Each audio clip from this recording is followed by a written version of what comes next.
Hello, good morning, and welcome everyone. Welcome you to this batch of CF Final Advanced Auditing Assurance and Professional Ethics, in which we will be covering your whole of audit in full English.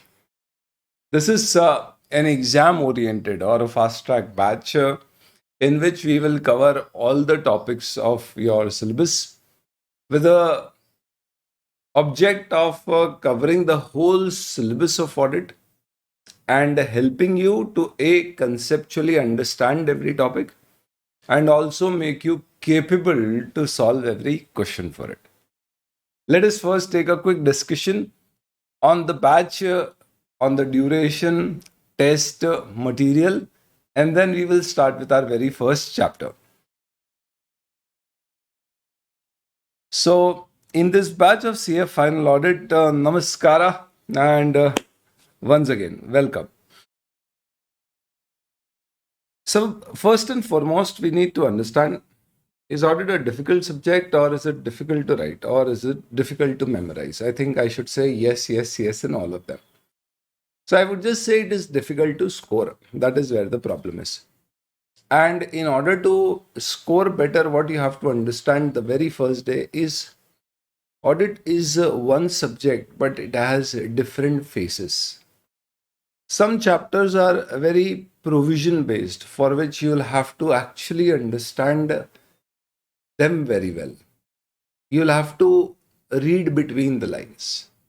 And they are the ones which are going to help you score the most, both in MCQs as well as descriptive. There are a few chapters which are standard based. Nowadays, that is almost 50% of your syllabus. They are very, very critical for you to understand and also know how to apply your knowledge of standards into questions. Understanding what is this particular question really asking, which provision should I mention. And third, we have some theory chapters where you could be selective in case if you wish, because these are very, very elongated theory provisions which are there and may be difficult to memorize. So I would say some part of the subject is difficult to memorize. Some part of the subject is difficult to write as an apply that, okay, this question, these are the answers to be written. And because of that, this overall subject becomes an average scoring subject. But not to worry, guys. There are students who have secured 85 marks in audit. We get so many students who secure 70 plus in audit also. Even a bigger, larger number scoring 60 plus. But yes, the average score, not just of CA final audit, but globally in this subject of audit is comparatively less. But with this particular batch, if you see all the lectures of it and just follow a few instructions of self-study, I am more than sure that 50 is nothing and it will actually be not your target scoring just 50 marks out of it. So our coverage will be all 19 chapters. And within those 19 chapters, I would give you important topics, particularly in the theory chapters where you can focus more on them. And our approach would be ABC approach for less important topics, what it means. So though we will be covering all the topics in the batch, but the basic difference between a regular and a fast track batch is this is an exam oriented batch. So certain topics have no relevance for your exams, though they are included in your study material. So we will cover them very quickly. And the ones which are relevant could be asked in the exams, we'll cover them in all detail. So we'll cover everything, but yes, our focus will not be the same for every topic. We would build up all the concept. You need not have any prior knowledge of the subject. You should, after the class, follow a strategy of RST, which is revise the subject every day after the class. Then you should try solve questions from our question bank. I'll just give you a glimpse of the question bank which we are going to use. So this is your latest question bank which you're going to get. In this particular question bank, you will find that this is the most comprehensive publication covering all ICAI study material, latest study material question, RTP question, MTP questions, past exam questions, and even questions of the old syllabus which are still relevant now. Because standards were there in old syllabus also, they are there in the new syllabus also, and their scope, in fact, more or less remains the same. This is basically how your question bank looks like. So these are the questions and then you have these answers. So it basically flows like this. For your sake, I've also given you headings for these questions, which helps you to easily kind of remember them. And we have also given reference for every question, whether it is from study material or past exam or both. In case if that particular question was asked in RTP, similar references are given. So you exactly know in the question bank which thing was asked from where. Plus any duplicate questions have been clubbed together, as you could see here. Any questions which are similar, just that the name has changed or the year has changed, have been put in one or two in that sense. But the answer remains the same. The answer is given with reference to the first question which is given. So what are these QR codes? These are audio solutions. At the moment in Audit, your audio solutions are not in pure English, they are in mixed language. Though in FR, we have a full regular batch, and because we have a regular batch there, we have QR codes where you have answers in full English for all your questions of FR. That question bank is otherwise available. Nevertheless, so you have to revise what we study. You have to solve the relatable questions relating to those topics, which I'll tell you in the class, and will be self-explanatory, and then you have to give test. You'll have 5 tests with suggested answers given to you, which will be covering almost 20% each of your syllabus. So which means our total batch duration is going to be somewhere around 60 hours. So every 12 hours, you will have one particular test approximately. And you should give the test and see the suggested answer. That will help you understand, number one, where are you missing out on marks? Number two, even after knowing things, you're not able to write. So that next chapters when you study in the class and you do self-study, you know how to focus, where to focus, what things to be kept in mind. And these are all tests which I have prepared for you. And then after the batch gets over, you get one complete full mock test with suggested answer for a comprehensive assessment of your preparation. It's a very well structured batch which you're going to have. So we'll call it the exam focused or exam oriented batch. And the objective is not just to cover the whole syllabus, but also give you tips so that you can revise it 1.5 days before the exam.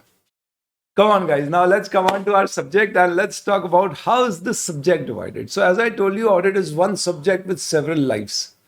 In fact, several faces.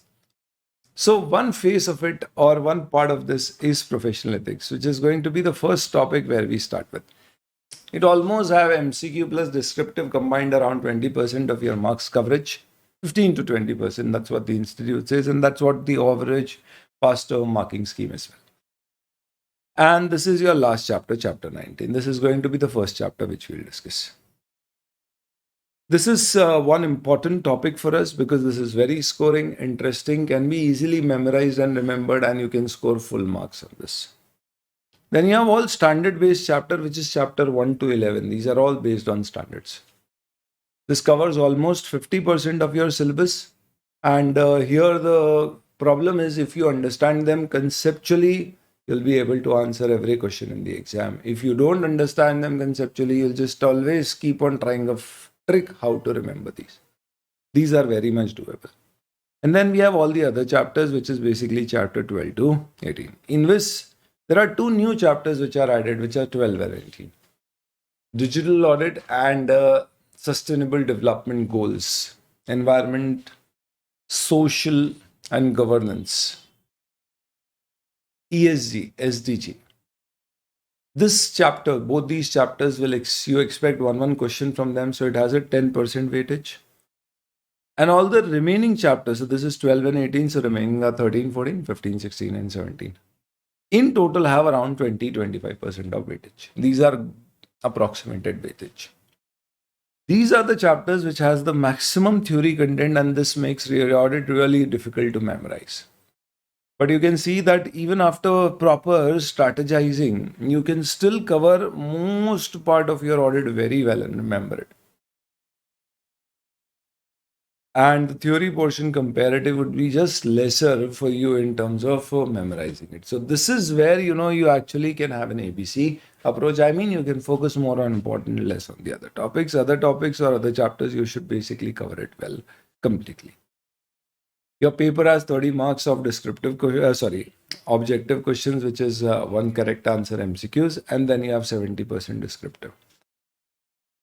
In total, you have 6 questions of 14 marks each. Each question has 3 parts, which is 5, 5 and 4 marks. So 14 into 6 question, out of which you have to solve any 5. However, the first one is compulsory. So 5 into 14 is 70 marks. 1 is optional, first is compulsory. Remember these 5 questions which you get in the exam, one question will have 3 parts. All these 3 parts would be from different chapters. So it is not that it will be all professional ethics clubbed into one particular question. So in order to do one question, you also need to know the other 2 if you're very confident in one, not on the other 2.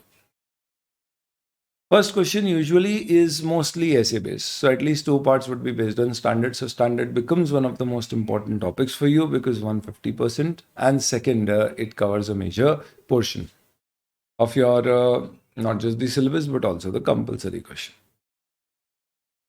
Our batch would be approximately 60 hours. We will basically do all concepts and develop your question solving ability, and we'll be using the drone charts and the question bank. Drone charts, sir? What are drone charts? Oh my God. Don't you know what drone charts are? You've been really missing on something. So just to give you a very quick idea in terms of how these drone charts look like, this is basically your index for your 19 chapters all covered in drone charts. The beauty of these charts is in 270 pages, you are able to cover whole of your audit. Yes, you heard it right. 270 pages. That's about it. Whole of audit covered in it. And you'll find it difficult to find something in your study material which is relevant for exam and not given in it. And this is not just bullet point chart. It has proper descriptive things, uses color coding plus a lot of visual memory aiding technique, which makes the subject very interesting to read plus very compact to cover. So this is basically what your drone charts are, and this is something which you are going to use in the class.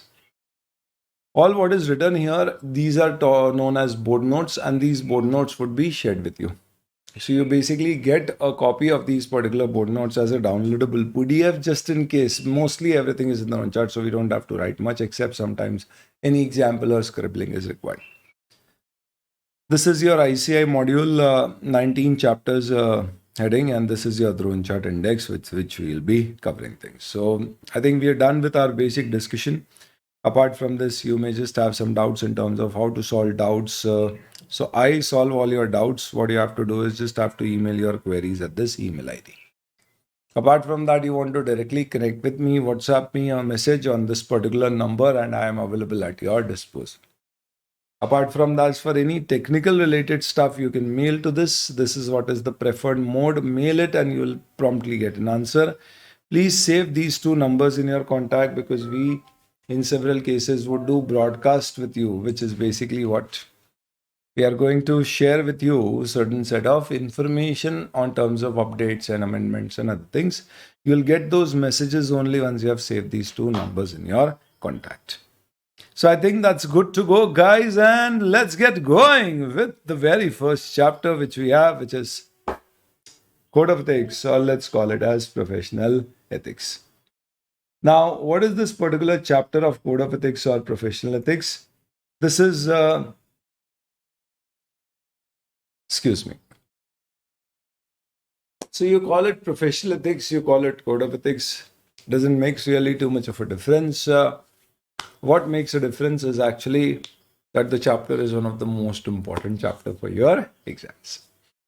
We'll be covering from the drone charts only, as I mentioned, and this is a sub-index of this particular chapter in terms of things which you are going to cover. We also give you one facility that after the batch, in case if there are any amendments, though amendment videos, you find it on YouTube, and the amendments are not something like the course itself has changed, then obviously a lot of things changes. But if it's just amendments, you also get the related notes in terms of their PDF or other mode, whichever we share with you through our Telegram channel, which is Sarthak Jain. Apart from that, what we've also done is any amendments which we do to the book, we create a QR code sometimes, and what we do is we update it and we update the content there. So let's say, for example, these ethics have been updated, the charts have been updated. So students, this is the updated book. In case students had the old charts, you'll find it there. Amendments, you'll find it there.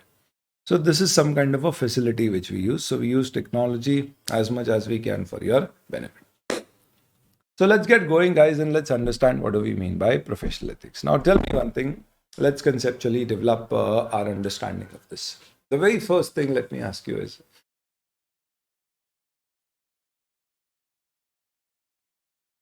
as you see, the name says ethics. What does ethics mean? So, ethics essentially would mean that a code of conduct, a good code of conduct which makes a profession or a person a better human being or a better professional.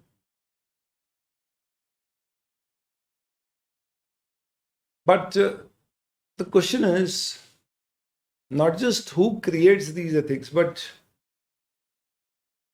what do these ethics achieve? And would it be the same for every profession?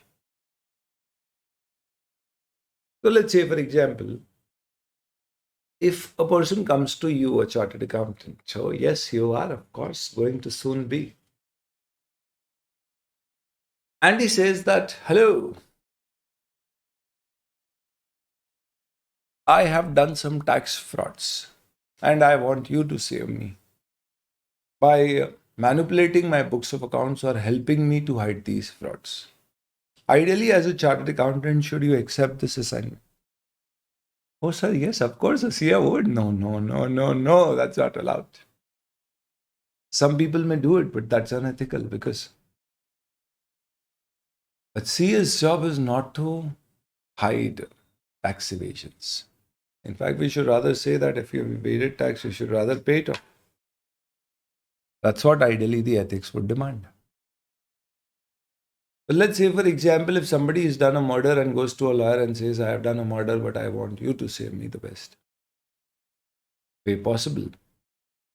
The lawyer will not say that, sorry, I don't take cases of murder. He would say, no problem, I'll take your case. Because there is a fundamental difference between ethics of a lawyer and of a chartered accountant.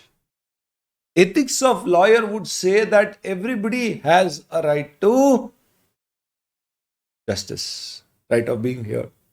Unless you're found guilty in the court of law, unless evidence is proved in that sense, you cannot be held guilty, liable, convicted. You are only an accused till that date. Whereas in case of a chartered accountant, the ethics would not say that you can help get client an opportunity of even hiding his frauds. In fact, what we can also or anytime at best do for the client is helping save tax through legal modes, through tax planning. So if we are an auditor of a company and we find that there are misstatements or frauds done in the company, tax evasions, then we have to essentially report it, because our ethics does not say that you are a client's advocate and you should work in the interest of client. But an independent auditor is an advocate. In fact,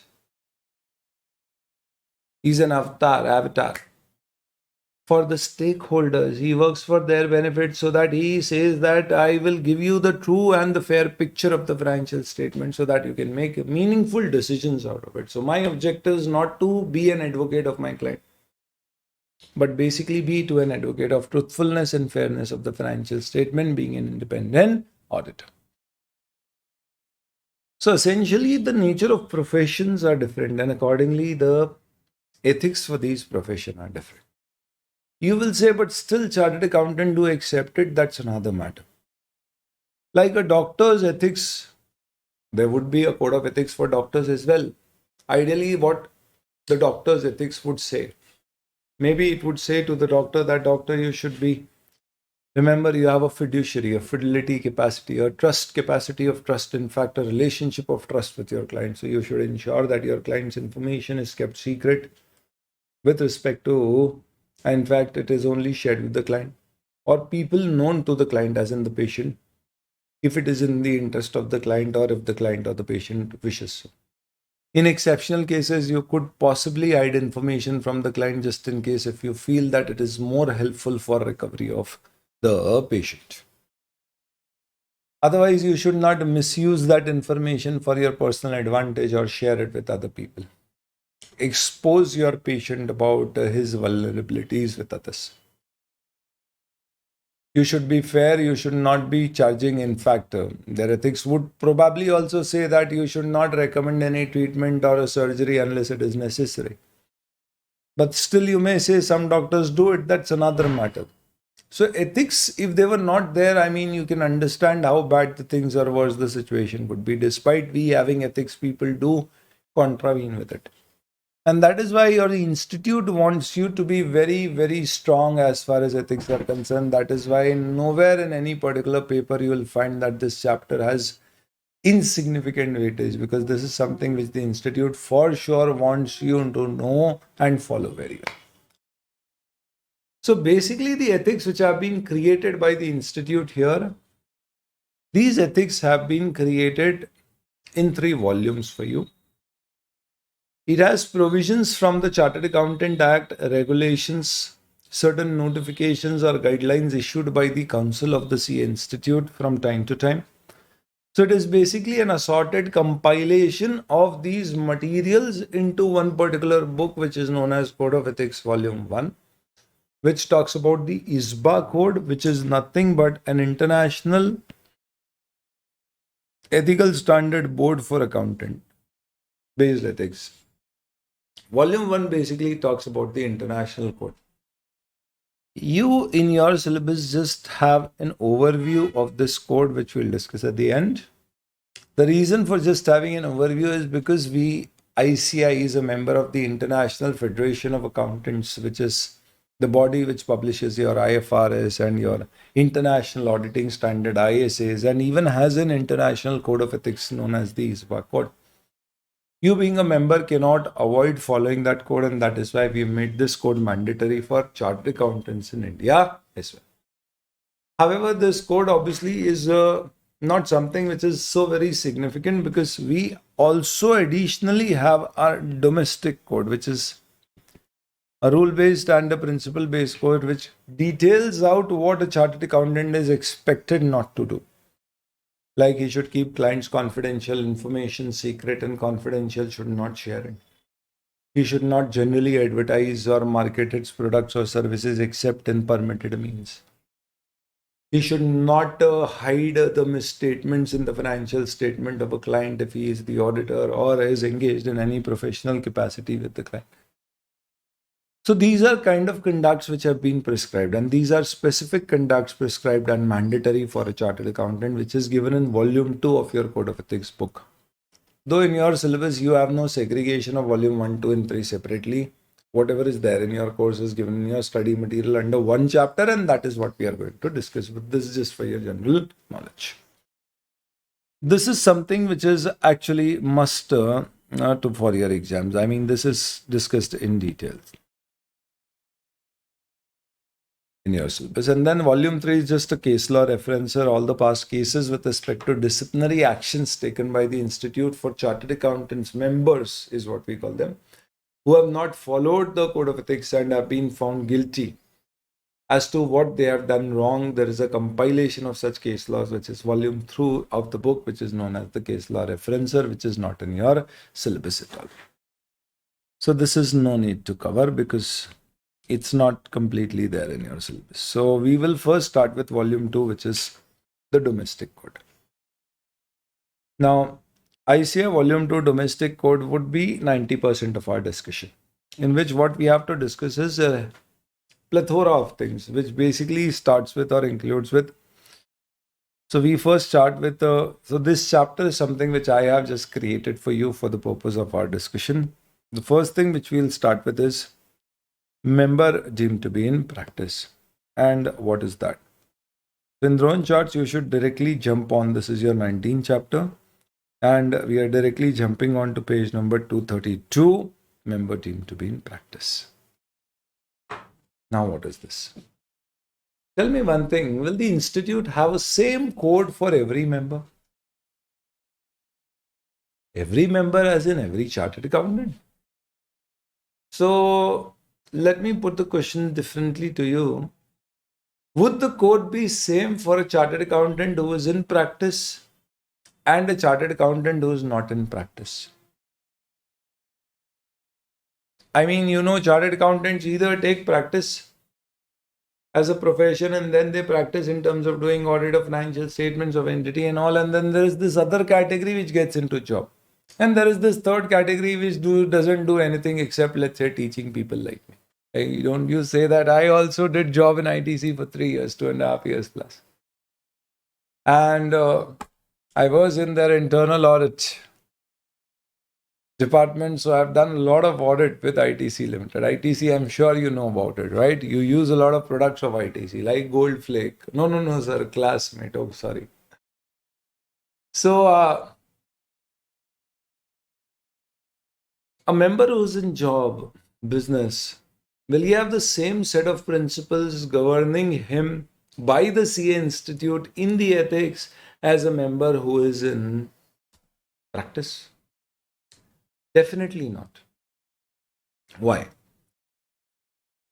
CA Institute, have you ever seen that a chartered accountant is advertising, like he's put up billboards, big hoardings in the city across different roads, mentioning like, Raksha Bandhan Dhamaka, your sister's return free with your return.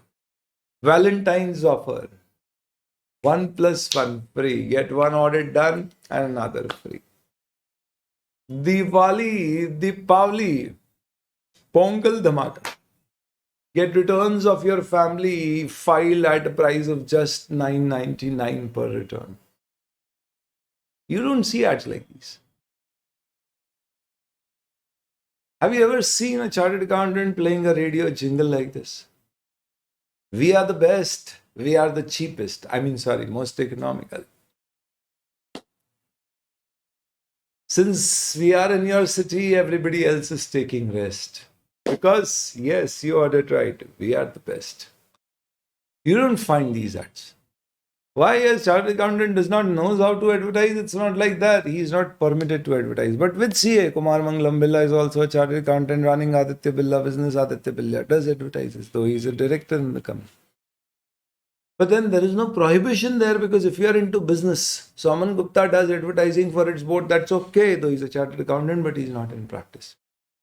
But a chartered accountant who's practicing, the institute may not want them to advertise, because the nature of our profession is such that we should not seek work. The work should seek us. Work should come to us in practice and not the other way around. And for that particular reason, what it says is we should have a separate set of principles which should govern a member who's in practice, and separate set of principles which should govern a member who's not in practice. So the next question which comes up is that who's a member in practice? Sir, somebody who's holding a certificate of practice. Is that so? Oh, yes, sir. So let's take a situation. There's this particular guy, Balaji. And Balaji became chartered accountant. He applied for membership. He got his membership as well. And he cleared in one of those attempts where 20,000 chartered accountants passed. There was a dearth of jobs. He could sense, I have very low opportunities in this competitive market, so let's get into practice right away. So he decided, I'll practice, and I'll not practice just like a normal chartered accountant, like my CA, my principal used to practice. I'm going to change the complete wave of practicing. So he started advertising like anything. He engaged a lot of influencers, Fin influencers. Every Fin influencer talking whether about stocks, investment, tax planning. Everybody talking about. And if you want better advice on this, go to Balaji. He's the one. He's put in hoardings across the city. This is Balaji. He's the one. Your savior from tax. He created a lot of memes with only one person can shield you from the tax authority. So Nirmala Sitharaman one side attacking, and this guy acting as a shield in front of all the other people termed as clients in that. Now the question which comes up is he started advertising like this, social media, hoardings, radios, newspapers, everywhere, saying that yes, now in your city you have a chartered accountant who is your savior. And he also organized one particular big, large conference and said that anybody who's interested to have a CS service, CL like us, I am the one. And if you think you are also the one who needs this one, then please come to Radisson 1 Square. Don't come to Radisson Hotel, you come to Radisson Square Hotel. There, Radisson Square. There we are organizing one big, large event wherein we'll be telling about our services, and anybody who comes in will get our services at a nominal price of 100 rupees per service. That's it. He says, yeah, you have to attend it, and remember, don't forget to have your dinner after the event. Everybody is invited. I mean, he organized this particular session and this was jam-packed. It was kept in an open ground near Radisson Hotel. There were thousands of people attending it. He came on the stage, took the mic, and he said, hey, who's the one? And everybody started shouting, you the one. What is the cost of our services? Can anybody tell me, someone? And everybody shouted that, yes, we will tell you, you are the one, and it is only 100. He said, okay, here is the QR code on the screen. Just register here with your number, mention the services which you need, and you are all welcome to our chartered accountant firm, and you get these services at a nominal price of just rupees 100. My God, he got around thousands of clients on that particular day. All the other chartered accountants in practice of the city were very upset about it. As in, what is happening, guys? I mean, we've been practicing for so long and we've never advertised, and this guy who's just become a CA is advertising like hell. Somebody complained. So even the institute president came to that particular conference and he thought that I should also see Balaji and tell him, what is he doing? This is all nonsense, rubbish. As soon as Balaji did his presentation and went backstage, the president said that let me meet him. The president first had his food, free dinner, and then went and said, Balaji, are you really a chartered accountant? Balaji said, why are you doubting? You are the one who gave me the membership certificate. I could see your sign on that. Don't you remember what you signed? The president said, that's not the point. The point is, if you are a chartered accountant, tell me, haven't you cleared your paper of audit? What was your score and all? Balaji said 96. President said, how is this possible? 96 marks. In audit, probably he lost his 4 marks on the concept of professional ethics, member in practice. So he said, oh my God, where have you studied your audit from? He said, oh my God, what rubbish question is this? Don't you know CS Sarthak sir has started full English batches? I've taken that. Sorry. So he said, if you're a chartered accountant, you've so very good marks in audit, don't you know that a member in practice is not permitted to advertise? And Balaji said, yes, I know, but you tell me, President, sir, who's a member in practice? President said, a person who holds certificate of practice. And Balaji said, I don't have a certificate of practice. And President sir told you don't have a certificate practice, and then how are you soliciting so much of work? How are you seeking so much of work? And Balaji said, I'm just seeking work. I have not started working yet. And now I'm going to apply for CAP because I've got a lot of work to do. In fact, if you have come, can you please give me the COP right away so that we can start working from tomorrow itself? Because for practicing as a chartered accountant, I'll need certificate of practice. And since you said only a chartered accountant in practice is not permitted to advertise, I am not a CA in practice as per the definition given by you. And that is why I can possibly, in fact, free to advertise, because I'm just a member like Aman Gupta, Kumar Mangalam Billa, but not a member in practice because I don't have a CAP. president was amazed. He was shocked. He was spellbound. Oh my God, this guy is something really different. His name should have been Rajnikant. What he's saying seems to be fine because he is not taken COP, so we can't bind him and tell him that code of ethics apply to CA in practice, hence you cannot advertise. And he's advertising, he's seeking work. Though this is once in a lifetime opportunity, when you become a member and you're not a member in practice, you can avail this, but he's used it very well. So this means there is a flaw in the law. So obviously understand, please guys, it cannot be like this. Because if this was the case, I mean, this could have been very easily exploited by freshly qualified members. And that is why what the law says is Code of Ethics, the CA Act 1949 defines that we have different Code of Ethics principles for member in practice and others. The question is, who's a member in practice? And it says two set of people are treated as member in practice. One, the one who holds certificate of practice are treated as member in practice. That's no doubt about it. Two, a member who's deemed to be in practice under the CA Act Section 2, subsection 2, not clause 2, Section 2, subsection 2.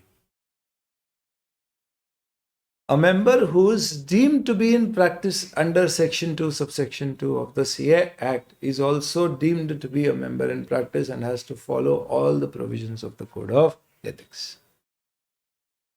In fact, he should also have taken his COP. So now the concept is not just a member in practice, it is a concept of member in practice includes two people. One who has taken COP and one who is deemed to be in practice. And both these people are bound by the code of the institute applicable to members in practice, which prohibits them to advertise, amongst a lot of other prohibitions which we are going to discuss. So the very first topic which we have to discuss in professional ethics, Code of Ethics, is what do we mean by a member who is deemed to be in practice, and hence provisions of the code apply to him as they are applicable to member in practice. Because unless we first understand who's a member in practice and who's not, we'll not be really able to classify which code principles are applicable for what and what. And what is the concept of member deemed to be in practice? It simply says that if in individual capacity or capacity of a partner in a partnership firm or an LLP, for consideration, remuneration, if you provide any of the services which are usually provided by a chartered accountant, which we have listed down, a chartered accountant in practice, you will be deemed to be in practice. Even if you're not holding a COP, you'll be deemed to be in practice. Why? Because the institute does not just wants to regulate people who have taken COP. We also want to regulate anybody who is rendering any of those set of services which are usually rendered by a chartered accountant. Any of those services which are usually rendered by a chartered accountant, which means essentially any of those particular services which the institute says is usually rendered by a CA in practice. With this background, let's study this definition. We'll get into the details of the definition. Now let's get going. So it says, a member of the institute shall be deemed to be in practice when individually or in partnership, but you can do a partnership only with CA in practice, or members of some recognized profession, which we'll discuss later, like company secretary, CMA. In consideration of remuneration, as in compensation received or to be received, it could be advance payment or in arrears. And when you perform specified services, which are termed as deeming services, which means if you do any of these services, it will be deemed that you are a CA in practice. However, please understand one thing here. And what is that? You will be deemed to be in practice only if,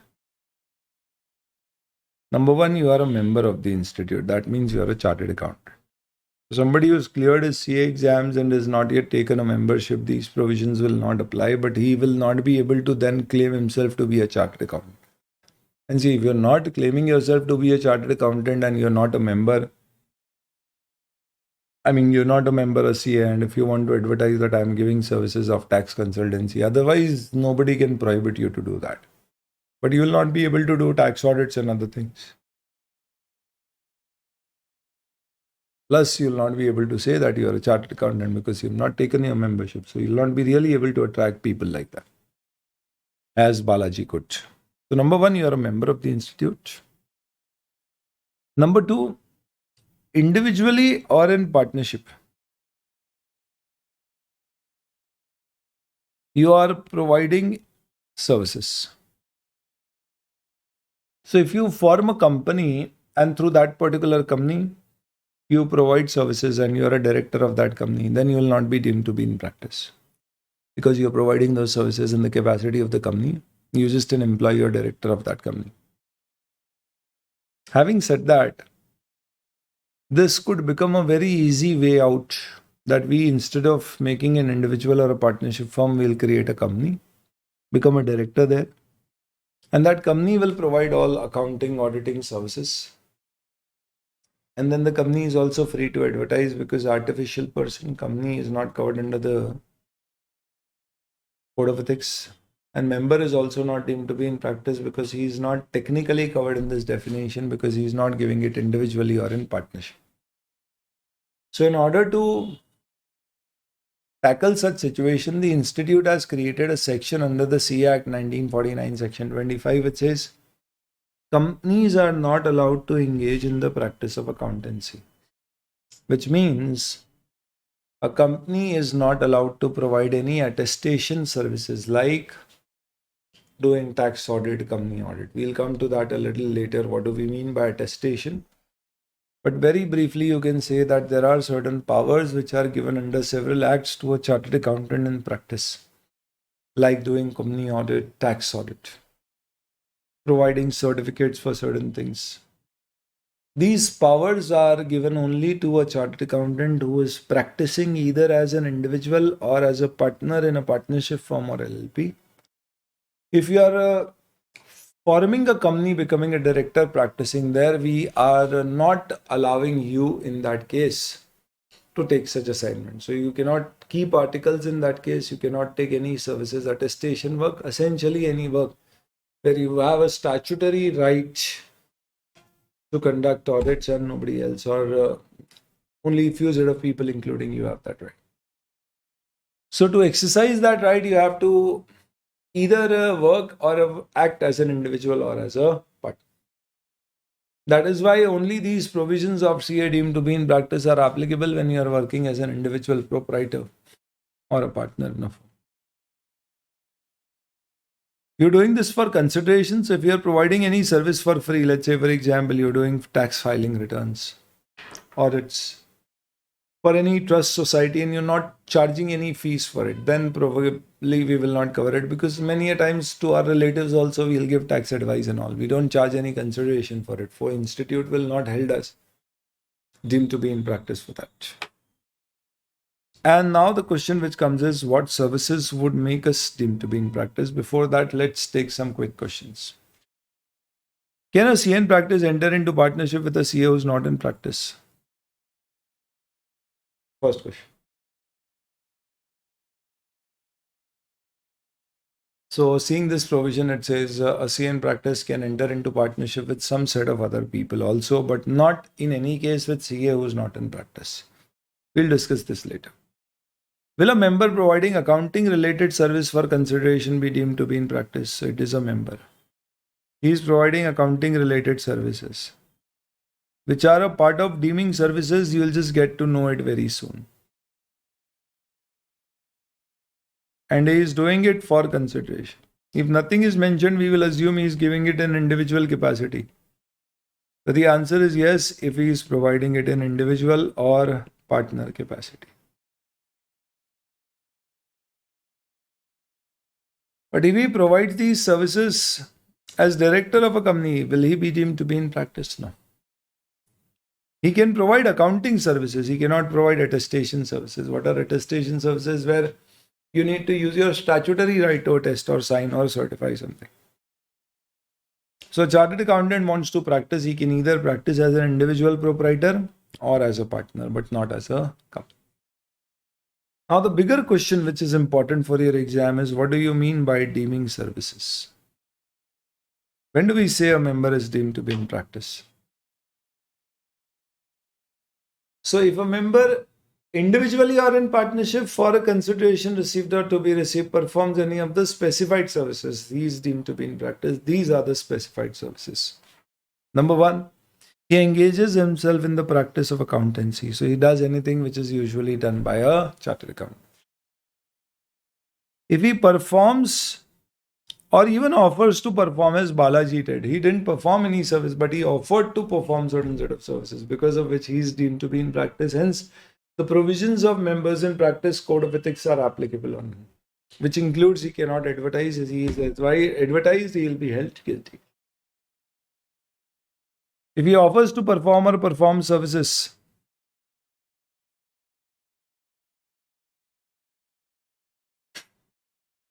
which involve auditing, verification of financial transaction, books, accounts, or records. So this is usually one of the core areas where a chartered accountant works. You don't have to remember this. This is never ever asked in exams. This is more for your understanding of member in practice. What is asked in exam is what I'll illustrate. This definition has never been referred to in any of the questions, except partly in some cases. You don't have to mug it all.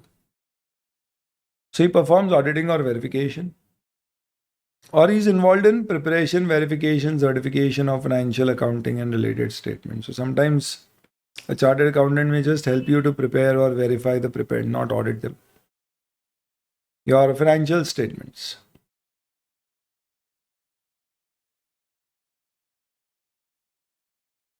Or simply may hold to the public that he is an accountant. So even if you don't say that I'm a chartered accountant, but if you are already a CA member and you tell people that I'm providing accounting services, even if you don't do these services like Balaji was holding himself out, that he is providing accounting services, he'll be deemed to be in practice. Why? Because he is in individual capacity for consideration offering these services. So if he is offering for free, then he will not be deemed to be in practice. Or, so this is all continuation of deeming services. So number one was that he is practicing accountancy. Number two, either he is auditing, verifying financial transactions, books, accounts, or he is basically helping in preparation, audit of financial statements, or holding himself out as an accountant to the public. In all these cases, he is deemed to be in service. Furthermore, if he provides professional advice, so let's say professional service or assistance, professional advice, in or about matters or principles which are relating or details relating to accounting procedures, or basically anything on your financial fact or data. Procedures like recording, presenting, certifying of facts. Then also you're deemed to be in practice. So all in all, if you see point number 1, 2, 3, what it says is basically all your kind of financial accounting kind of stuff, if you're doing to any mode, you will be deemed to be in practice, whether it is preparation, audit, or even rendering professional services or advice on it. But in this, nowhere tax return preparation has been covered. So a lot of other things are covered in the fourth part, which is renders such other services as in the opinion of council. So council actually is the highest body of ICAI.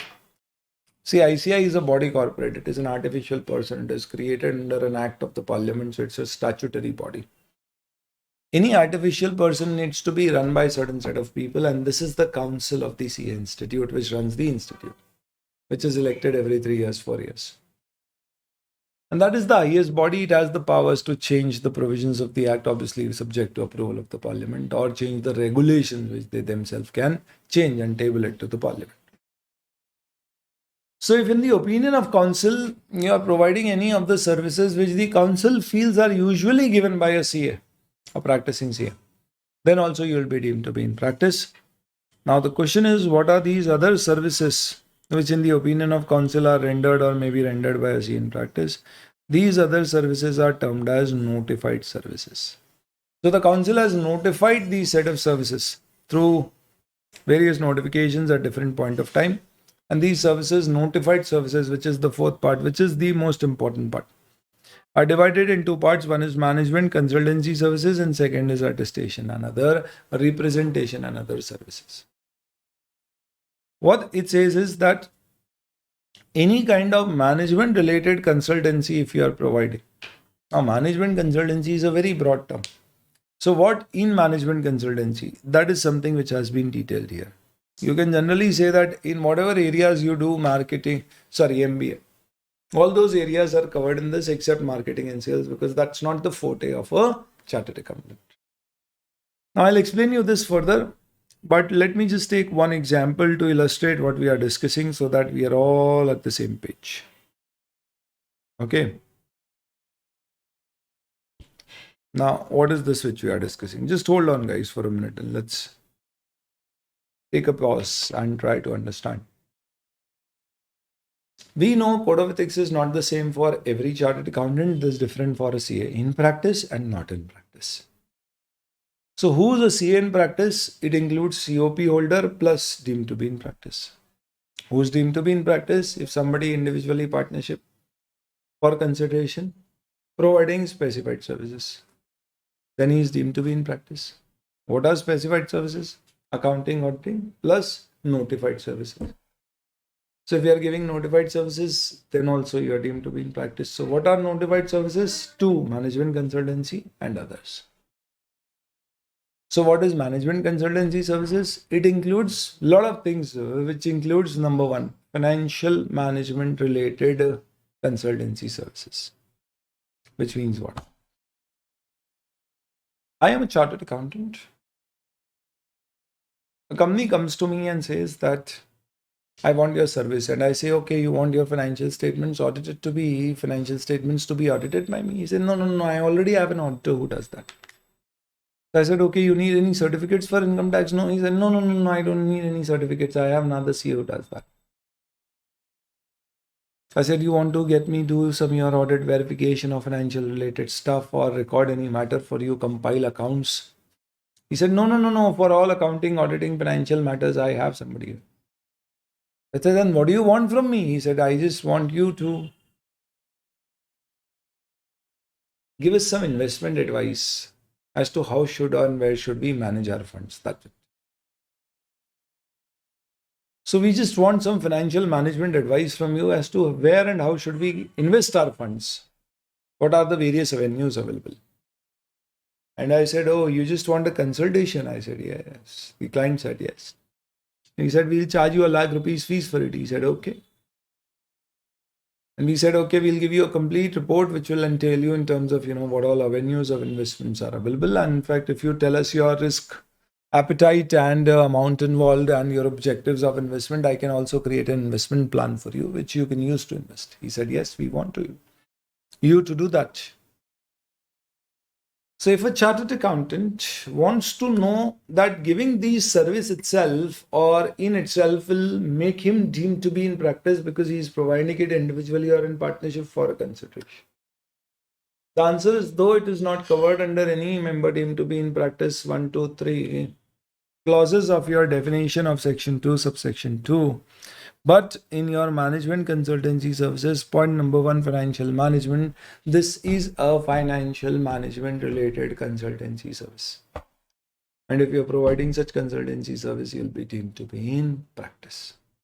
Sir, but this anybody can provide, an MBA can also give it. Why just a CA can give it? That is what I wanted to tell you. Precisely, that's the reason which I took this example, that management consultancy services here do not only include services which are exclusively reserved for a chartered accountant, but it includes all sort of services which are providable by a chartered accountant and even by a non-CA.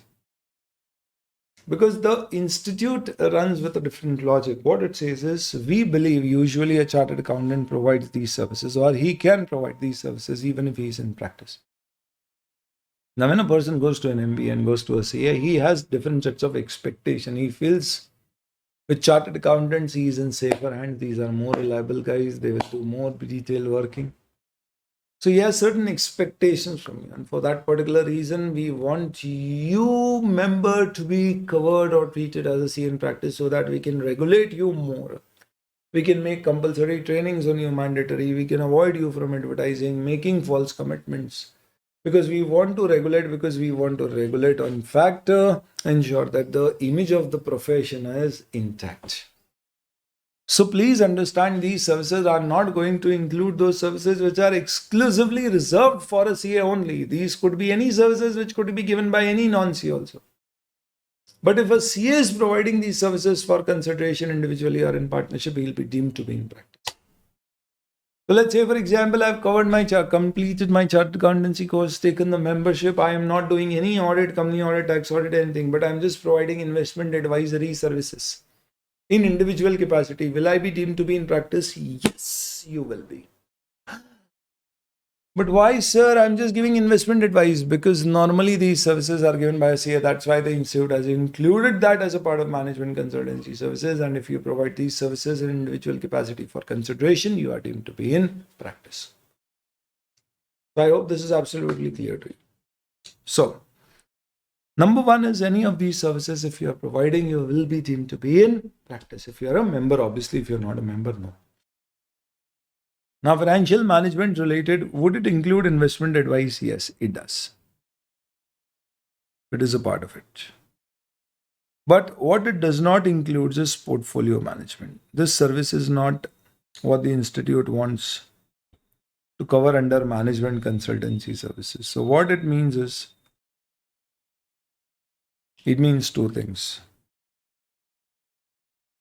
What is portfolio management? Number one, it basically means managing funds of clients. So here a client gives you the money and says, you invest on my behalf. I am giving you a power of attorney to invest my money on your behalf. I don't want a chartered accountant doing that, because that's not our core business. You can give advice, consultation, but not manage funds. So advice is basically, only providing advice, but not managing the funds of client. Portfolio management is managing funds of the client. Now, this is not included in management consultancy services. What does this mean? This means a CA in practice cannot provide these services. It also means a CA not in practice providing management consultancy services, providing portfolio management services will not be deemed to be in practice.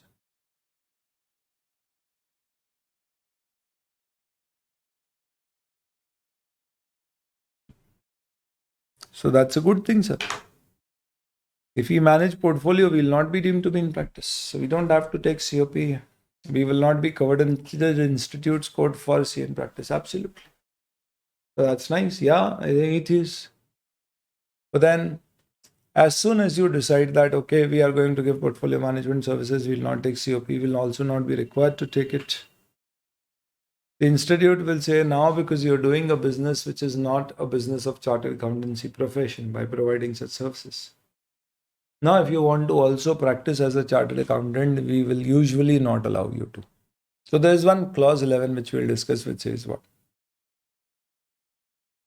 If a CA is engaged in any other business or occupation, let's say of portfolio management, which is not a part of CA related services like management consultancy service, so if you are engaged in any other business or profession, and you also want to hold COP, we will not allow you in usual cases. You will have to seek permission of the council. If the council feels okay, they will provide. That means you have to choose between her or her. It is this or that. So mother has refused that, no, she cannot be our bahu, my daughter-in-law, your wife. And we say, no, mother, either it will be her or it will be nobody. So mother says, okay, then you make a choice, her or me. It's like that. So if you choose her portfolio management services, then you choose her and you do portfolio management, then you cannot take practice. So you cannot choose another simultaneously. So you cannot engage yourself into CA practice. So you will lose all your powers to keep articles, provide attestation work. In fact, then in that particular case, even if you would not have done chartered accountancy, maybe just that CFA or something, you could have still become a portfolio manager. So your degree is not really going to give you any powers to do something which is exclusively reserved for a chartered accountant, because you are no more in practice. Second, you are not also simultaneously allowed to have a practice because you are engaged in any other business or occupation. So many a times the institute will ask you to create a line or take a decision whether you want to do practice and provide all the services which are a part of management consultancy services as a practicing CA, or do something else. If you want to do something else, do that, not practice. So it is either mother or her. If you not have both of them together. Bad luck. Anyway, so if you get a question, a CA is in practice and wants to provide portfolio management services, the answer is sorry, you cannot. Let me just tell you in terms of, what kind of questions you can expect out of it. Let me just take you to the professional ethics and liabilities of auditor. Chapter 19, part of question bank, which we have. It's very well sorted so that after the class, you exactly know which questions now you should be able to do. We have started first with the provisions of the Chartered Accountant Act. ISBA code, we will take it up later. Within this, let's say this particular question, which says that practicing chartered accountant provides consultancy and other services. Growing needs, he wants to invest in stock market. So he advised them on portfolio management services and manage portfolio of some of its clients. So advisory on portfolio is okay. Problem is managing client. Now, you're already a CA in practice. If you're a CA in practice, you're prohibited to provide portfolio management service. So your answer would be you cannot. How to write answer? We'll first start with a. So whenever any particular answer is based on provision of law, we first start with the provision saying that as per Chartered Accountant Act, Section 2, Subsection 2, Clause 4, a chartered accountant can provide notified services, within which management, consultancy, and other notified services are there, within which you are allowed to practice as an investment advisor, but you are specifically not allowed to provide portfolio management services. Because here in this case, you have given portfolio management and managed their portfolio and you are a CA in practice, you are guilty of misconduct because you're not allowed to manage portfolios. I hope this is making sense. A lot of other things which was mentioned in the answer, once you study the whole provision, then you'll understand it better. Cool.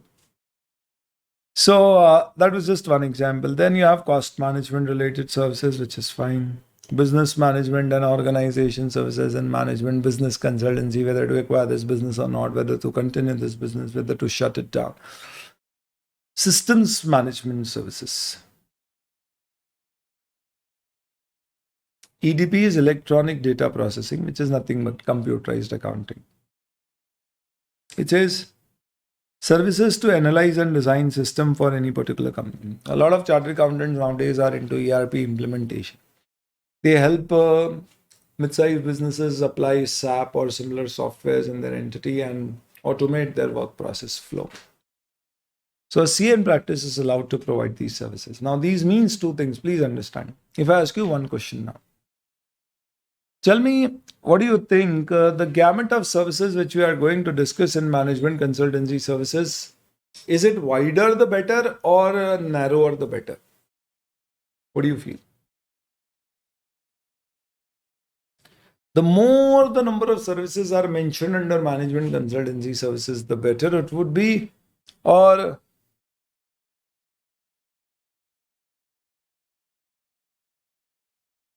it won't be to your benefit.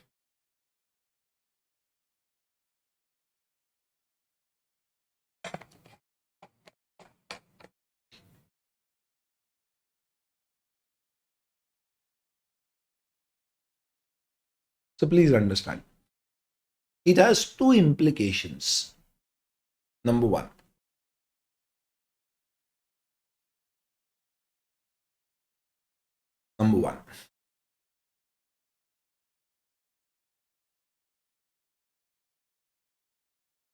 if these set of services or the list here is pretty large, it is good for a CA who's in practice. Because suppose in this list of service, the institute permitted investment advice, portfolio management, then a CA in practice could have provided portfolio management also. But because that is prohibited, he cannot provide that. So if the list is large, a CA in practice would be happy because he can provide all these services. And if the list is short or something is not included in that list, it means that it will have two things. One, if you are a CA in practice, you cannot provide that. Two, it also means that if you provide those services only and not any of these other services, you will not be deemed to be in practice. So it basically depends. The answer to the question is the gamut of services given under MCS, management consultancy service wider the better. It depends. If you are a CA in practice, the answer is yes. If you're not a CA in practice and you want to get or avoid this web of getting caught into becoming a CA in practice, you will rather prefer this to be narrower the better. The reason I'm telling you this is that you can get both kinds of questions in the exam. Number one, a CA in practice is wanting to provide such service. Can he do that or not? So if it is included in this, your answer is yes, else no.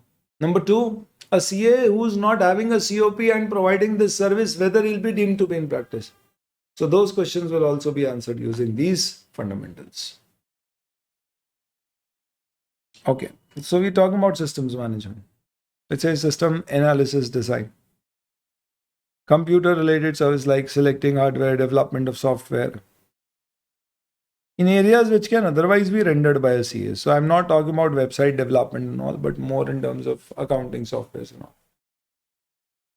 And also to carry out other professional service relating to electronic data processing, which means like, computerization of records and stuff like that. Now, in your exams, these explanations are important for you to go through. Because if you get a question on systems development, you will have to write a couple of lines on this, otherwise you'll lose marks. Meaning what? Let me take another example for you. Management operational audit, as in managerial audits, as in your management function is doing well or not. Inventory management related, as in how are you managing your EOQ, economic order quantity, reorder levels, holding cost optimization, stuff like that. Let's see this one. Human resource management, human resource development, which includes training, creating job descriptions, then evaluating jobs, workloads of people to see whether we have a proper work allocation between people or not. Organizational study, behavioral study of people. So this is basically HR management. Means what? So let's first go through the provisions. Organization structure and behavior of the people in the organization to be studied by any consultants, suggesting, are we having good employee motivation or not? Do we have any structural problems in our business which we need to correct in terms of the management structure? Development of human resource through training programs. Work studies, studying in terms of, is the work properly allocated or not?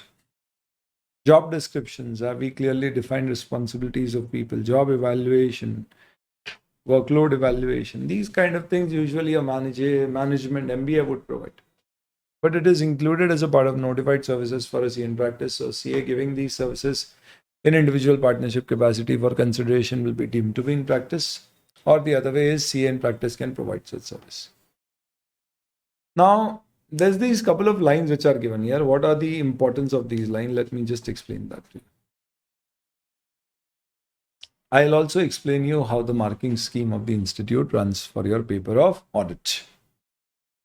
Question is, say a practicing CA agreed to select and recruit people, conduct training program for and on behalf of client. Is this a misconduct? So you are saying you are a practicing chartered accountant and you are providing these services.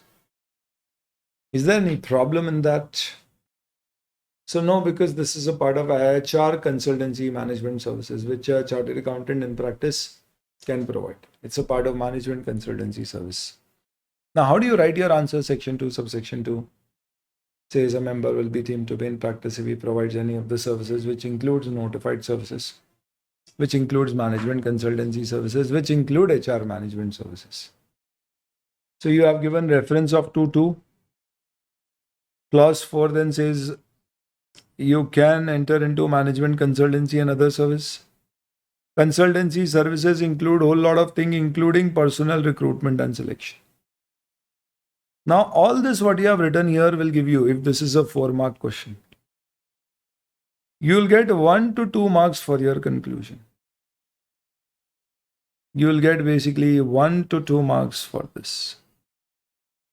And this definitely would be 1 mark.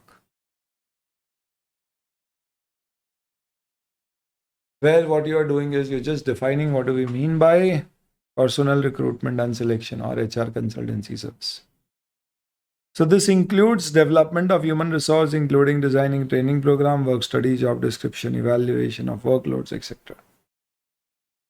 So this one line, if you don't write, you have a possibility of losing 1 mark. And see, what I am of the opinion is where you can score, you should try to score maximum. I know a lot of our students have secured ranks.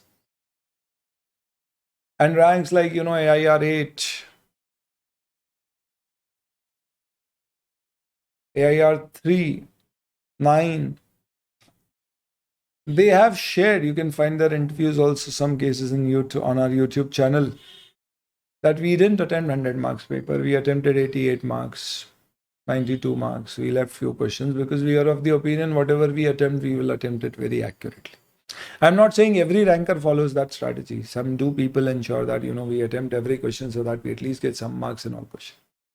But see, what I'm trying to tell you is that every ranker will try to make sure that if you're getting a full toss, you make the most out of it.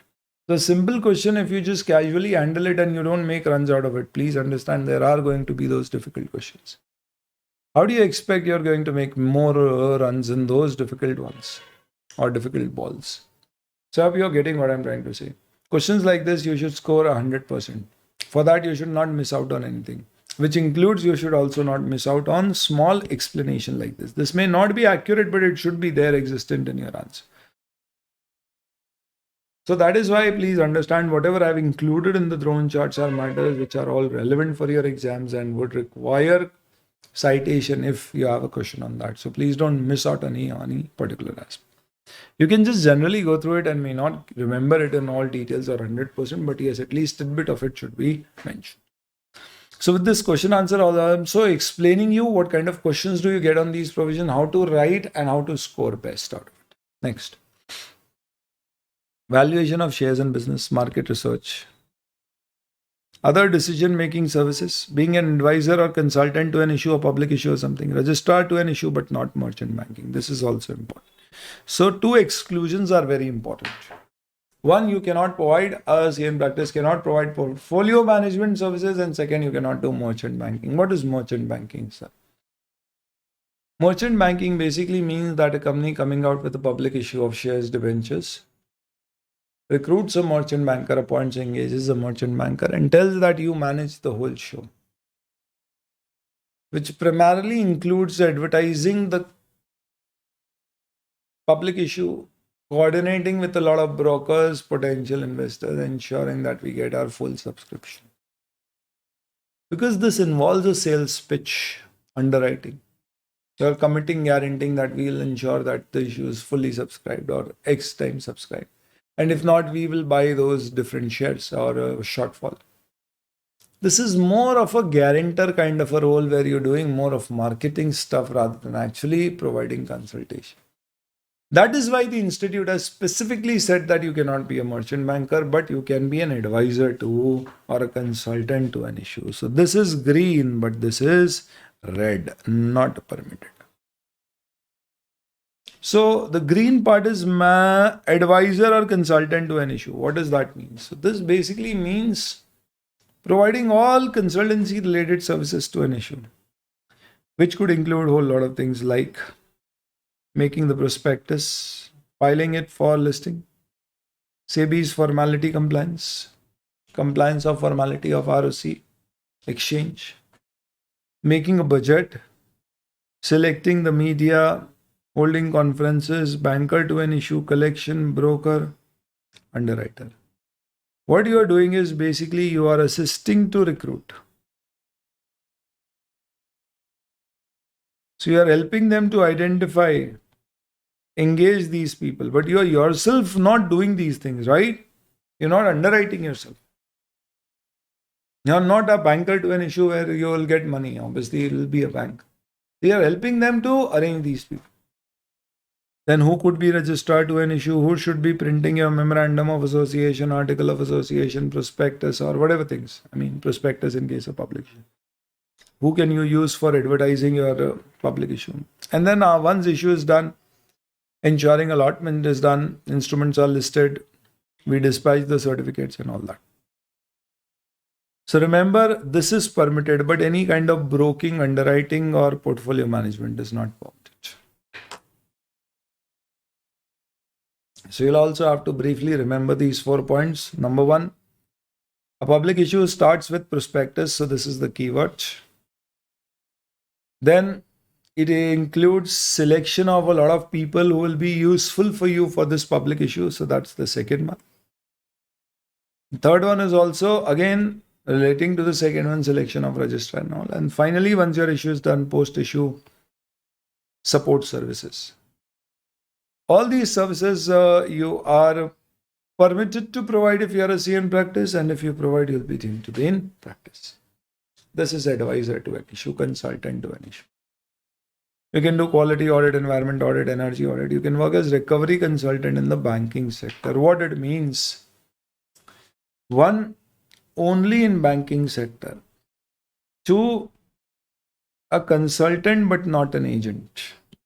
What is the difference? An agent recovers your debt. You cannot be a one who is recovering debt, as in sending bounces to people and saying that my client is asked to recover money from you. You've taken loan from them.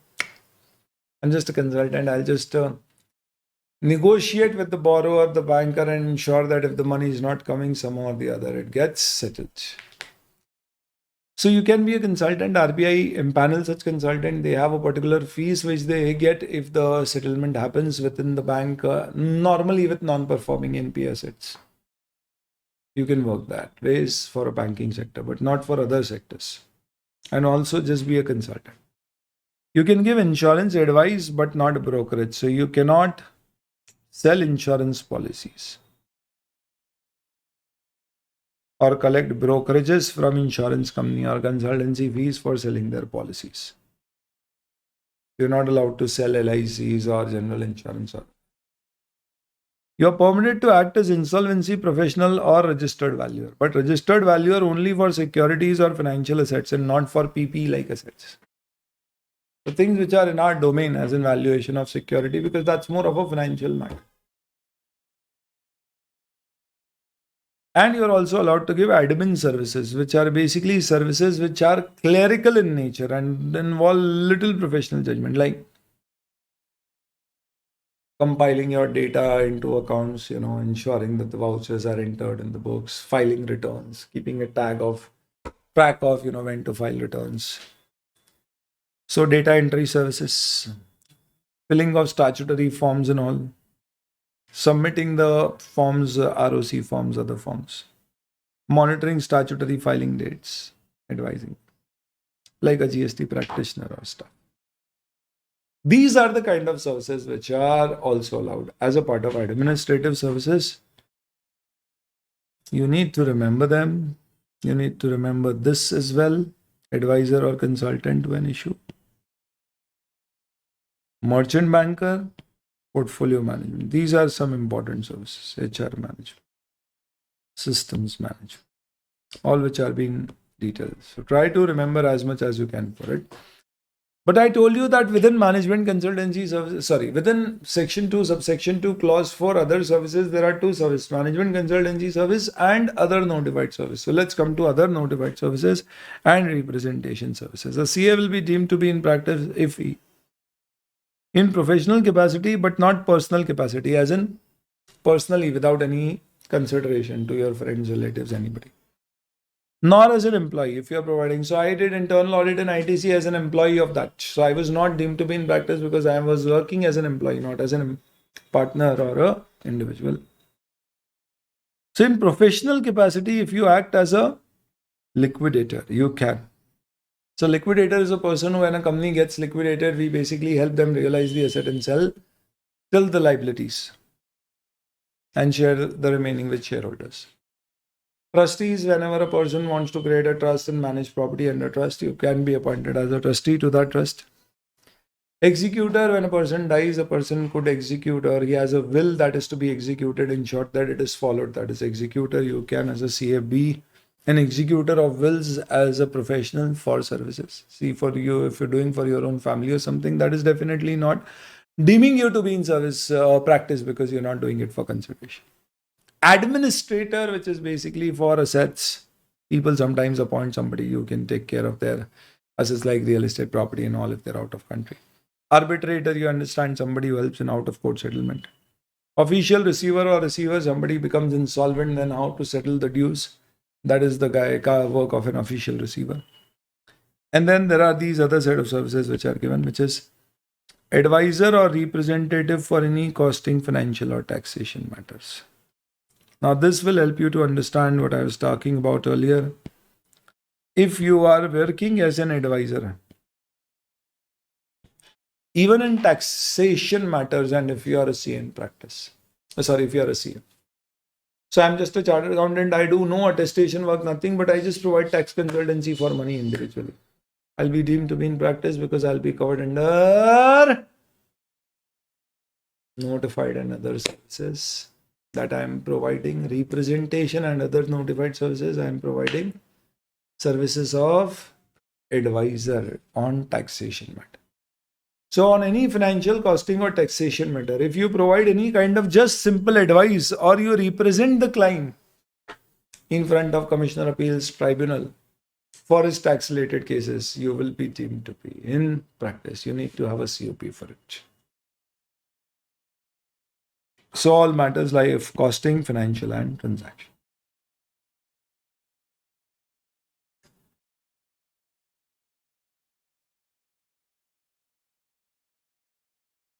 So let me ask you a question here. When I was working in ITC as an internal audit, all my other friends had done their articleship from Big Four. I was the only one who did it from a mid-sized small firm. So I had exposure of filing income tax returns and all. Everybody else's was mostly in audit.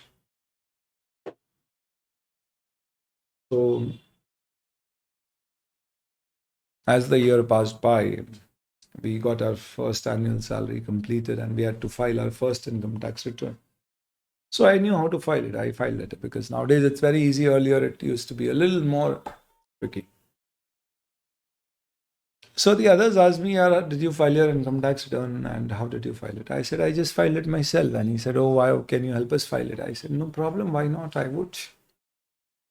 So all my colleagues and friends, I filed their income tax return as well. In fact, I also gave them consultation as to how can they avoid tax by, claiming some exemptions on transport allowances and other.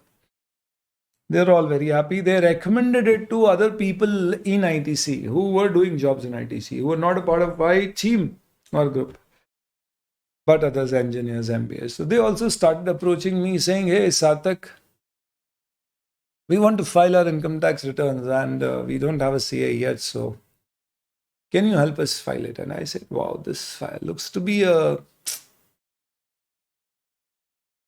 bonus, an additional source of income for me. And I mean, beyond stipend, even in the offices, we used to get some extra incentive on the outstation audits where we used to go and used to get some out-of-pocket expenses. Those savings used to be, we used to relish that saving. So I said, why not? So I said, okay, I'll just need $500 for one return and I'll file it for you. And I'll also give you advice how to save taxes. So I started taking money from people, giving them tax advice. They were all other employees of ITC only, and helping them file their returns. Am I now a CA who is deemed to be in practice? Yes. Why? Because now, though I was doing internal audit in ITC, I was doing as an employee of ITC. But this I'm not doing as an employee.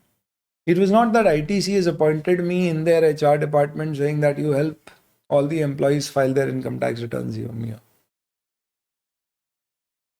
And we'll pay you salary for it. You don't charge anybody for it. No, I'm doing this individually out of office hours separately. So I'm a CA in service and I've also started practicing. Why? Because for consideration, I'm giving them tax advice, representation or advisory services, administrative services like filing of their returns. So this is deeming me to be in practice. I should take COP. And usually institute will not allow me because I'm also doing job and also practicing. It will become difficult for me to do that. I'll have to choose one, either her or mother. It's that situation. So please understand that even these services, if you provide, you will be deemed to be in practice. So you should be very careful in providing these services. Some people may say, sir, you're saying so, but who will be able to detect? In fact, you said you provided these services. That was an arbitrary example. It was not real. But sir, if you provided these services, I mean, how will ICAI come to know about it and how will somebody else guilty? That's the reason why we have all these non-compliances of law existence on this particular earth. If everybody is following the law to the brim, I mean, completely, there would be no non-compliances. We would be living under a situation of Ram Raj, the golden era, where everything was as per the books, as per the law, correct? That doesn't happen like that. So people do contravene with the provisions and they don't get caught, and that happens so very often. Maybe because cheating is an art unless you get caught. Only if you get caught, you are punished, penalized. What I'm trying to tell you here or explain you is that when you study the law, you don't study it like this. How will I get caught even if I do this? You rather study that this is not permitted or prohibited. So you should not be doing that. Or even if you do that, remember, this is a misconduct. You may be held liable if you get caught. Now, if you feel I'll not get caught, please be my guest. Do all these non-compliances and just keep praying. And that's why probably we pray that we don't get caught. And also, no, we don't pray for that. Okay, that's another thing. But I hope you are understanding. So please, when you read the provisions of the law, don't expect or don't think it like this. Otherwise, you will not be able to grasp it well and answer your exam questions well. That, how will I get caught? Rather, this is the law. So if I get caught, I'll be held guilty. Whether I'll get caught or not is something different. And that is what gives power to a lot of people to do contravention of the law, because they know they will not be caught. Then, if you take up appointment of central or state government or any court or any authority, for that matter, like say ROC or anybody, or act as a secretary, but not as an employee, then also you are deemed to be in practice. Normally, central government, state government, court of law may appoint, let's say, people like liquidator, etc., surveyors, liquidators, to whom we will, sometimes court will say, okay, that you do an assessment and submit an independent report based on which then we will decide what is to be done, whether there's a fraud or not or something. So if you take up any such assignment from them, obviously financial related, you'll be deemed to be in practice. Unless you have taken a job with central government as a liquidator of company on behalf of government, then definitely not. Now, sometimes while doing CA, you might have completed your CMA, CS or other degrees parallelly or later or earlier. Now, assuming these professions also, which they actually do, also have similar provisions of deemed to be in practice. So a chartered accountant, like a CMA as cost and management accountant, his code of ethics would also have a provision which would say that if a cost accountant for individual or partnership for remuneration provides costing representation services, he will be deemed to be in practice. So you are a CA, you are also a CMA. What I'm talking about is There is this particular guy who studied too much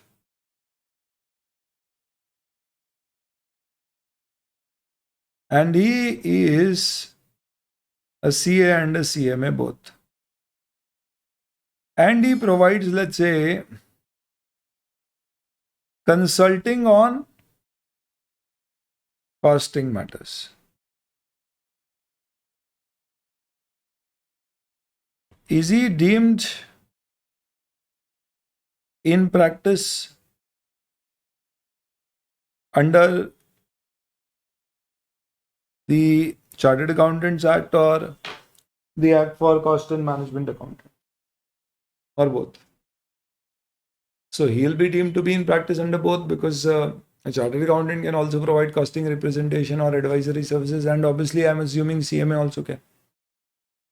So the question comes is, one, do I need to take two COPs? And two, can I take two COPs? So first, let's answer the second question. Can I take two COPs? Certificate of Practice. ICAI says that we allow you to take dual COPs. Means if you are a practicing chartered accountant and you also want to take a COP, Certificate of Practice of CMA, CS or Advocacy, three professions you are allowed from CA Institute side. But we say this is allowed if the other institute also allows you to do that. And usually other institute do not permit. Because they don't want chartered accountants to enter into their zone. So they will say, no, either you do CA practice or you do R practice, not both. But if you get a question in the exam, you'll say that dual COP ICAI permits provided other institute permits, full stop. So in case if the CMA institute permits you to take a COP of CMA also, then there is no problem. But then next, the problem comes is if the CMA institute refuses and says no, either you take Certificate of Practice under the CA Act or the CMA Act, then what? Because even if I take Certificate of Practice under the CMA Act and practice as a cost advisor, I'll still deem to be in practice under the CA Act because I am a chartered accountant member and also a CMA. For individual, for capacity, for remuneration, I'm providing this service. My God. For that particular reason, CA, CS, CMA, these three institutes have entered into a mutual agreement that if any of our member is providing services which are permitted in our own gamut of services, list of services, and if that same service is also included in the other professions list of services provided by their member in practice, then we will not hold them to be deemed to be in practice if they are already holding a certificate of practice under the other act. So if you are a member opting for practice under sister concern, you will not be deemed to be practice under the CA. So if you have taken certificate of practice of CMA Institute, you're providing cost advisory, ICAI will not assume that you are or deemed to be in practice if you are providing costing advisory services or services which are included in the list of CMA services in their act. And that's a mutual arrangement which they have done. Apart from that, talking about dual COP, it is permitted with CS, Advocate, CMA. It does not prohibit. Any other profession for the moment, no. But ICAI says other institutes should also allow. Then there is a provision which says that, it's a very old provision. Member of the institute will be deemed to be in practice during the period he renders services with the armed forces. Armed forces, as in earlier, that used to be that, when we used to be under war, everybody who was fit was required to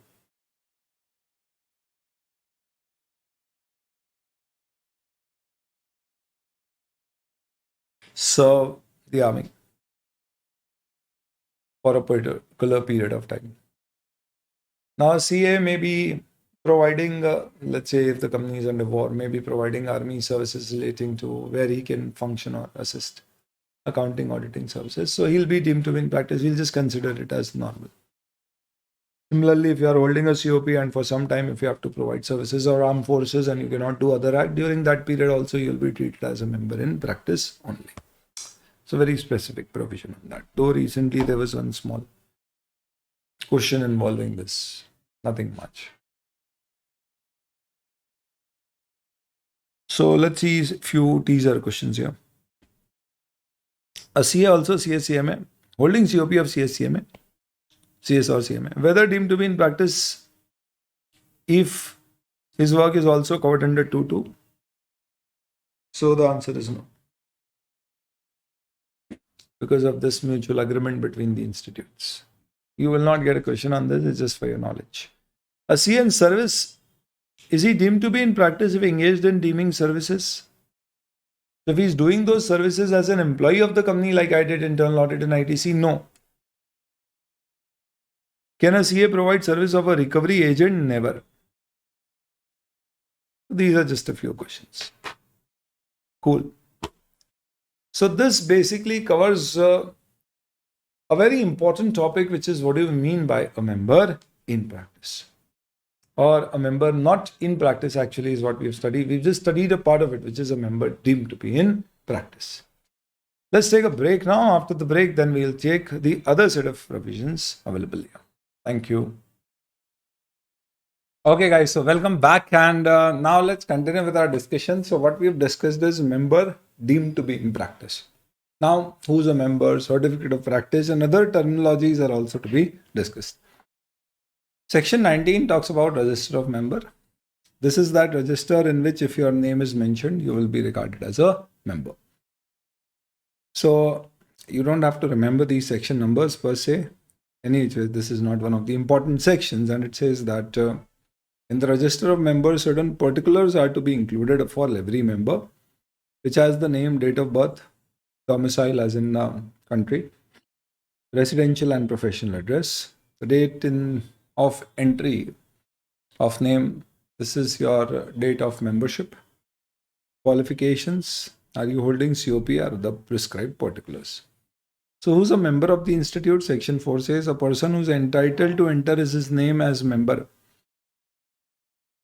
will be treated as a member once his name is entered in the register of member. So it's like entitled to enter your name will be treated as member once you pay the prescribed fees for membership and your name is entered in the register of members mentioned under section 19. Who's entitled to be a member? Was cleared his CA exams, articleship training, and your MCS Advanced ITT courses. You have to apply for membership. So once you clear your CA exam, you don't get it automatically. You have to apply for membership, fill in certain details, pay the eligibility fees, and address it to the secretary. It is online nowadays, and you get your membership. Once a member, always a member? No. You can opt to suo motu on your own. You can opt to cancel your name from the membership. What will be the benefit of it? You want to surrender your membership for any reason. You don't want to get deemed to be in practice by doing any of the specified services. So you surrender your membership. On death, automatically your name will be removed. If in case you don't pay the prescribed membership fees, which is payable every year, usually the date is 30th September. If you don't pay it by that date, then we will remove or strike off your name. However, if you pay it back, your name will be reinstituted. Apart from that, if you become disabled from membership, that means you become of unsound mind and few other disabilities are given, then also your membership would be taken off. And if it has ceased for any other reason like misconduct and the institute wants to take away your membership, these are the cases where your membership will be taken off. A membership once taken off, can it be restored? It depends. You have to apply for restoration and with any fees applicable, and if this restoration is due to late payment of fees,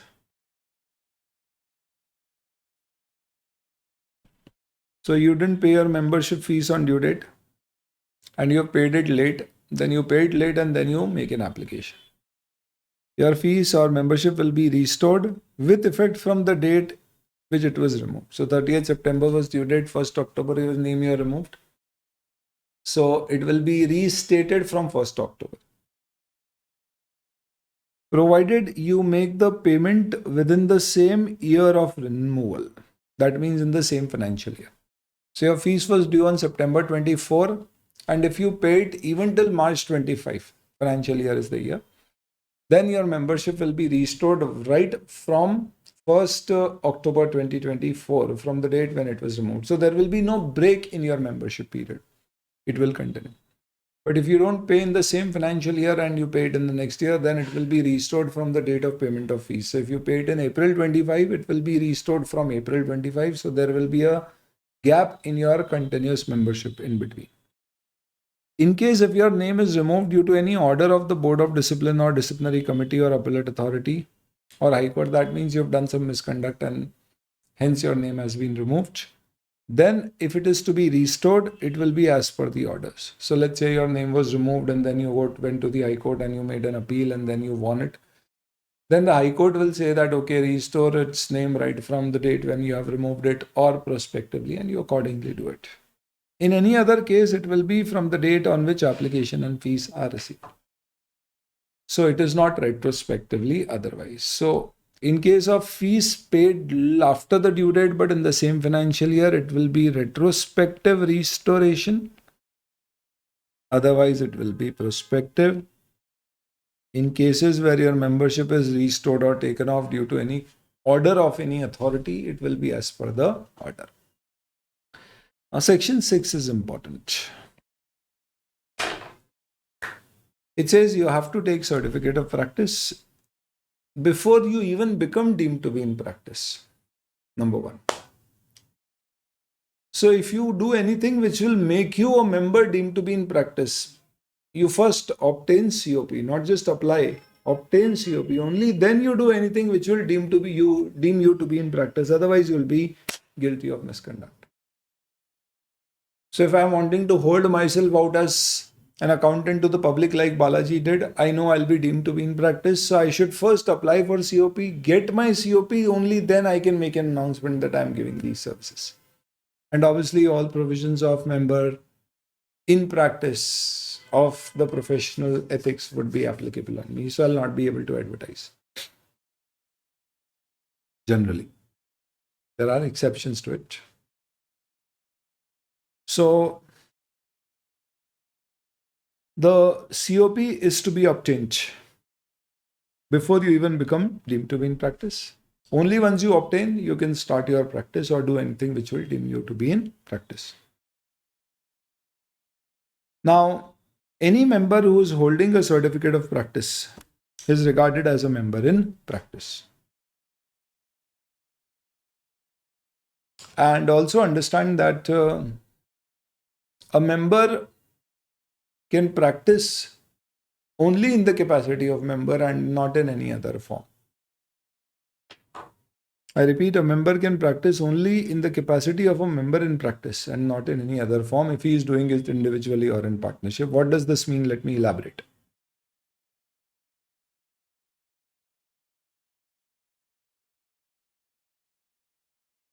This is actually a case of AC Kahir which happened.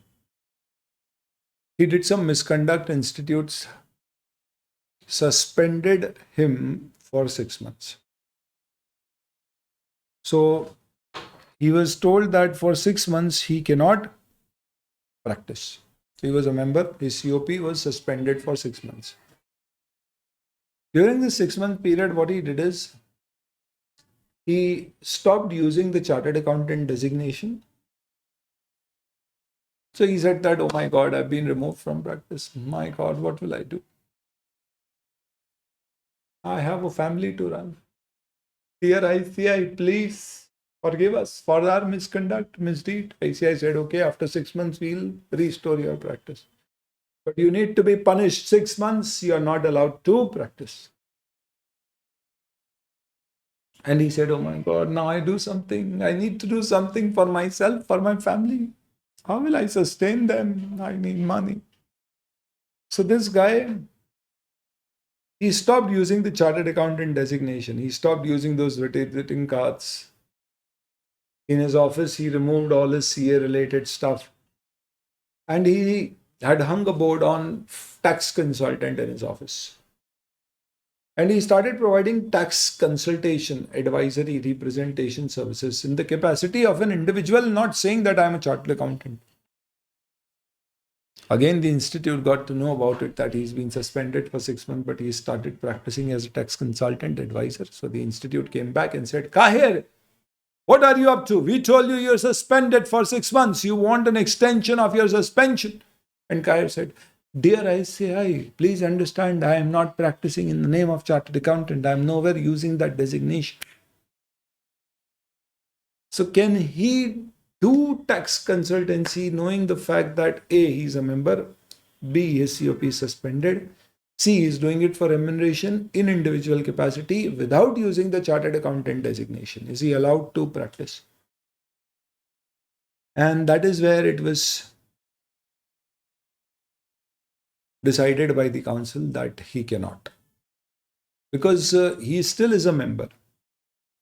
And if a member, an individual or partnership for remuneration provides any of the services as a part of notified service, which includes tax representation advisory service, he'll be deemed to be in practice. It makes no difference whether you are providing those services, nomenclating, showing, designating yourself as a chartered accountant or not. That is why it is a significance of COP that a member can only provide the specified services in the capacity of member. That means only after having a certificate of practice. So if the COP is suspended, then too you cannot appear in any other capacity for those things which are a part of your deeming services. Unless you have COP, you cannot practice even when it is applied. And council has the power to cancel your COP in case if it is required on any situations of misconducts. Cool. When can the certificate of practice be cancelled and when it can be restored? So if you have given incorrect details, if you have not paid the fees for practice, so there's a separate fees for membership and separate fees for getting into practice. How will it restore? So again, you'll have to fill the, if it is due to fees, then you'll have to pay the fees, file an application, and additional fees for restoration. If it is due to other reason, you'll have to give an explanation. So yeah, that's about it with respect to significance of certificate of practice. I hope this is all clear. This is a little confusing stuff, but I hope this is clear to you. And now when we're done, we will discuss section 7, designation. We will further discuss this when we study clause 7, schedule 1, part 1. But let's start with our discussion here. This is very simple. If you are a chartered accountant, normally you would have seen people use such kind of visiting cards, wherein they use a CA prefix before their name. This is known as prefix, anything which you fix before your name, and this is known as suffix, what you fix after your name. Then obviously in your stationery, you will mention that you will designate yourself as like a chartered accountant, partner, director. This is something which is known as designation or description. How do you describe yourself or designate yourself? So director, chartered accountant, these are designations. Or you can say that I'm a tax consultant, management advisor, portfolio advisor. These are descriptions. So these are synonymous terms. The rules for them are same, which we are going to discuss. And then you also tend to show your qualifications through some abbreviations. Bachelor of Commerce, Associate Chartered Accountant, Associate Company Secretary, Masters of Commerce, LLB, which is basically Bachelors of Law.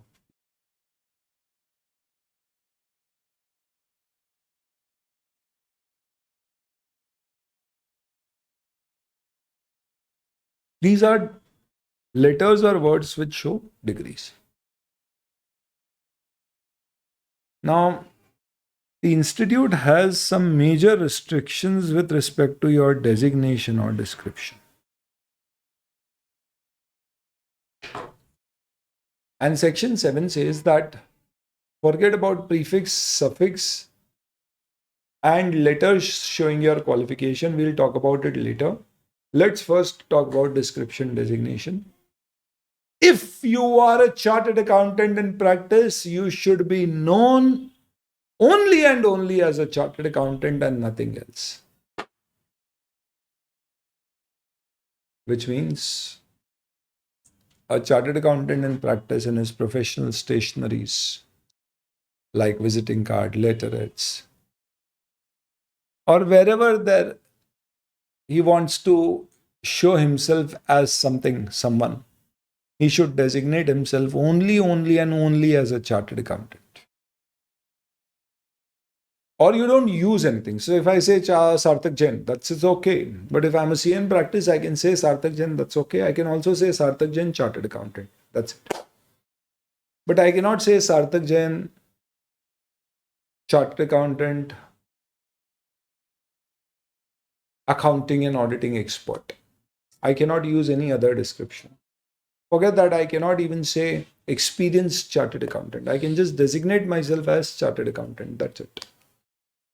If I'm a CA in practice, if I want to say Sarthak Jain, founder FASTatGP, and don't want to use chartered accountant designation at all, but I'm a CA in practice, suppose, which I'm not, then in that particular case, the institute again will have problem.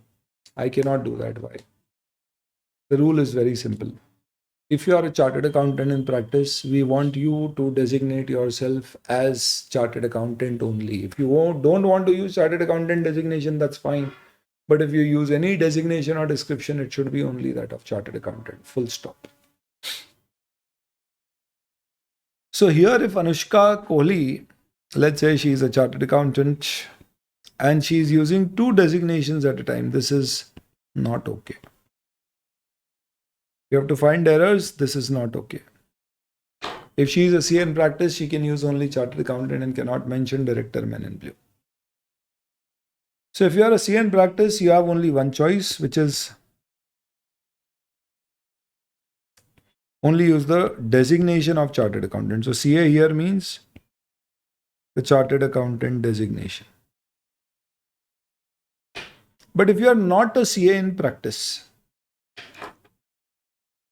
then the institute says either you use chartered accountant or you use any one or more designations. But you will not use them together, separate, and any one of them. So you don't create two visiting cards also, you just create one stationery and you designate yourself either a chartered accountant or whatever you want to. So if you are director in Reliance and you want to show that you are a director in Reliance and you are a chartered accountant also, so you can show director Reliance Industries. You're also a director in Mumbai Indians, you're also a director in State Bank. You can mention all those things. But don't use chartered accountant. If you mention chartered accountant, then you cannot use any other designation. So either chartered accountant or others. If you are CA, not in practice. Can't use both. So in this case, Anushka Kohli, whether she is in practice or not in practice, in both cases, she will be in a contravention of section 7, because no case can you use any designation other than that of chartered accountant along with chartered accountant. So let's conclude this like this. If you are married, you should either go alone, or if you are going, go with your wife. Who's your wife? Chartered accountant designation. But if you're just engaged and not yet married, you have option either to take your fiancé along or take your ex along. But don't take both of them together. That's what the logic is. Anyways, that was weird. But what about the prefix CA dot which we use, or the degrees which we use? So the institute said, okay, we will clarify on that. One, we have no restriction for any prefix. As far as suffix is concerned, ICAI has no guidelines on suffix. As far as prefix is concerned, it is unrestricted. You can use any number of prefix and you can use CA prefix whether you are in practice, not in practice, whether you use chartered accountant designation or you don't. So using the CA prefix is generally permitted for every chartered accountant. If you want to use multiple prefix CS, you can use either CA first or you can use it later. No conditions, just one rule. What you can use the CA prefix to your own choice if you are a chartered accountant. As far as the degree abbreviations are concerned, you can only put it off recognized universities or institutes which have been notified by ICAI or foreign bodies with whom ICAI has entered into some kind of a mutual arrangement or partnership.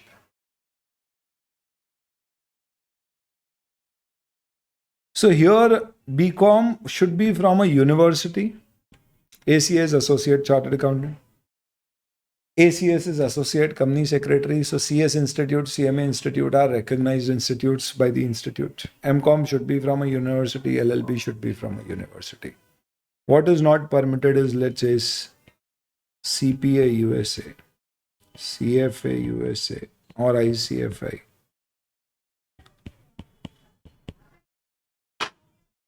These are not from approved institutes. But yes, CPA from Australia, because ICAI has done an MOU with them, this is permitted.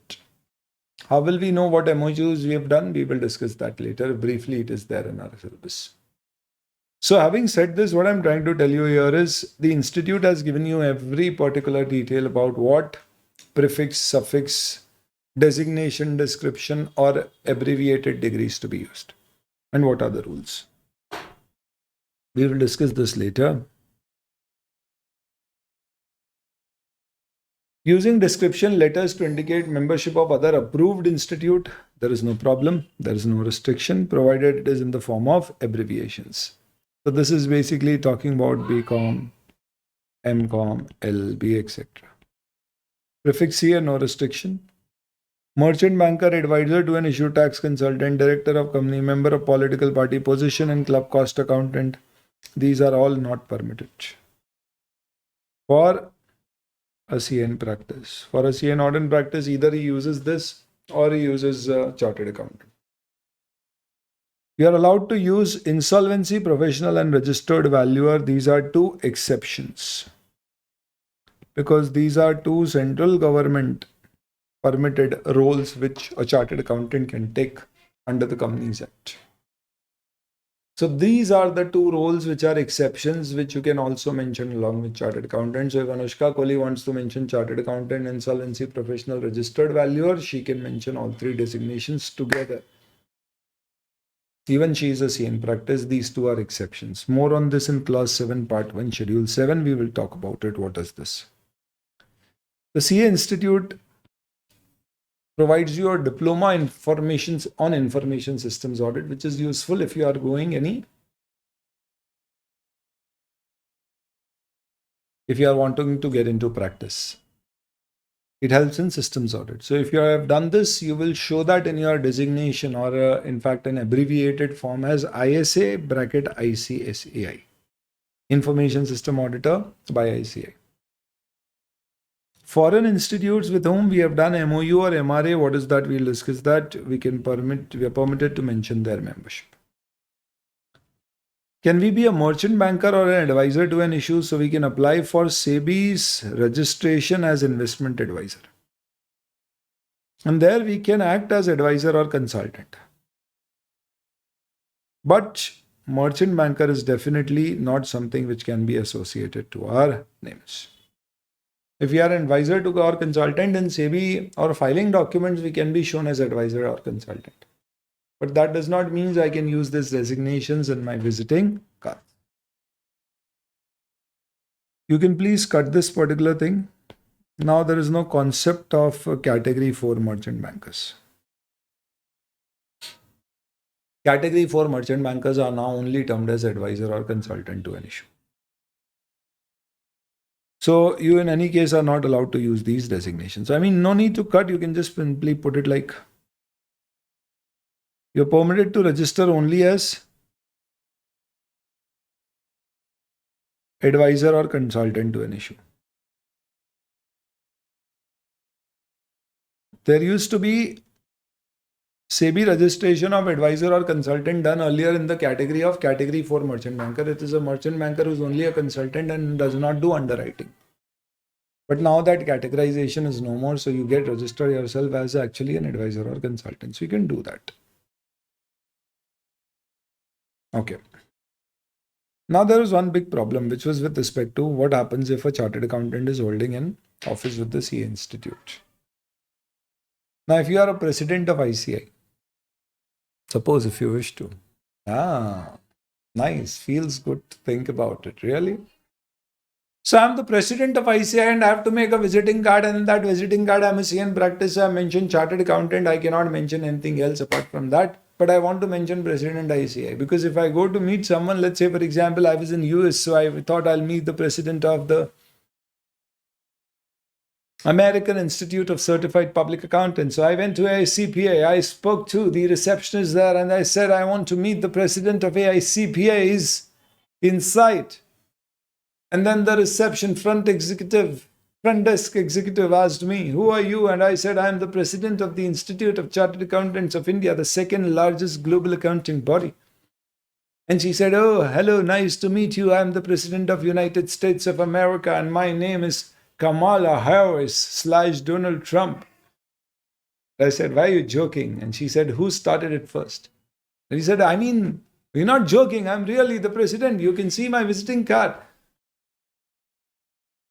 And she said, yeah, I saw your business card which you gave to me at the very beginning and nowhere is it mentioned President ICAI. How can I assume you are a president? And then I opened the ICAI's website and I showed the photograph and I said, see, he's the same guy. And then she saw and she said, yeah, this photo resembles to you, though this looks better, the photograph. I'm sorry. I didn't realize. I was actually not aware. I just relied on your business card, but you should have mentioned it in the business card because it was a big embarrassment for you. My apologies for that. Now you please tell me.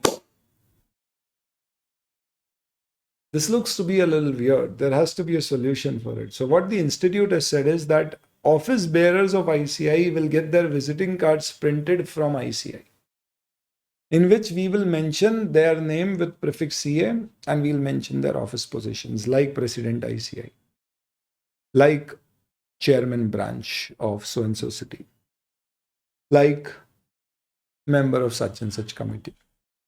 We will print their visiting cards. They can use those cards. And once their office is over, they should return the unused cards. But in no case the cards which they themselves print for themselves or the letterheads should mention President ICAI in it. My God. So it will be printed by ICAI. And what will be the content? Name, prefix of chartered accountant as in CA prefix. Then whatever is their office bearing position, that will be mentioned and their address will be given at the back side of the card. But their firm name will not be mentioned there. The institute does not make letterheads for every office bearer of their name except of the president and the vice president. Every other letterhead is simply made in the name of the position, like letterhead of chairman of, let's say, for example, Chennai branch will not have the name of the person, but simply mention from the desk of chairman of the Chennai branch of Southern Institute, Regional Council of ICAI, whatever. So, chairman and other letterheads would be in designation and not personal name, and others don't get a personalized letterhead for them. They just simply use the common letterhead of C Institute. So let's conclude this discussion. Are you a chartered accountant? Yes, sir. What designation can you use in your professional stationery or wherever you want to designate yourself? If you are a CA in practice, only chartered accountant. If you are a CA not in practice, either chartered accountant or any other one or more designations. Any exception to this? Yes, sir. You can use designation of insolvency professional merchant banker along with chartered accountant, whether in practice or not. Any other exception? Yes, sir. If you are a member of the institute and having any office position with the institute, then your visiting card will additionally be given to you by the institute, which will mention your office position there, but it will be printed by ICAI. Any other exception? No. What about prefix? Unrestricted use of CA prefix by any chartered accountant in practice, not in practice, whether he's using chartered accountant designation or not. Suffix, there is no provision, so you can use. Abbreviation showing degrees, you can use if it is from any university of the India which is recognized, or institutions which are recognized by ICAI, which is like Company Secretary Institutes, CMAs, IIMs, IITs, and even all foreign bodies with whom ICAI is entered into an MOU. Any other thing to remember? Yes, if you have done DISA from ICAI, mention it as ISA bracket ICAI. Apart from that, one we will discuss if you hold dual COP. We'll talk about it in class 7 later. In case of dual COP, where you are permitted, let's say, to hold COP of CS as well as CA both. Suppose the CS Institute has permitted. Then you can have two separate stationery, one where you designate yourself as chartered accountant and one where you designate yourself as company secretary. This is one case where you are allowed to have two separate stationery with separate designations because you are holding two COPs. Same for advocate or all, but real life you are not allowed to have two COPs because the other institute prohibits. ICAI has no problems. Cool, that's wonderful. So let's move on. And the next one is section numbers. So after 7, it is 8 disabilities for membership. If you are not 21 years of age, you will not be allowed to enter into the register of members. Hence, you are technically not a chartered accountant, even if you can clear your C exams. You've seen in the past.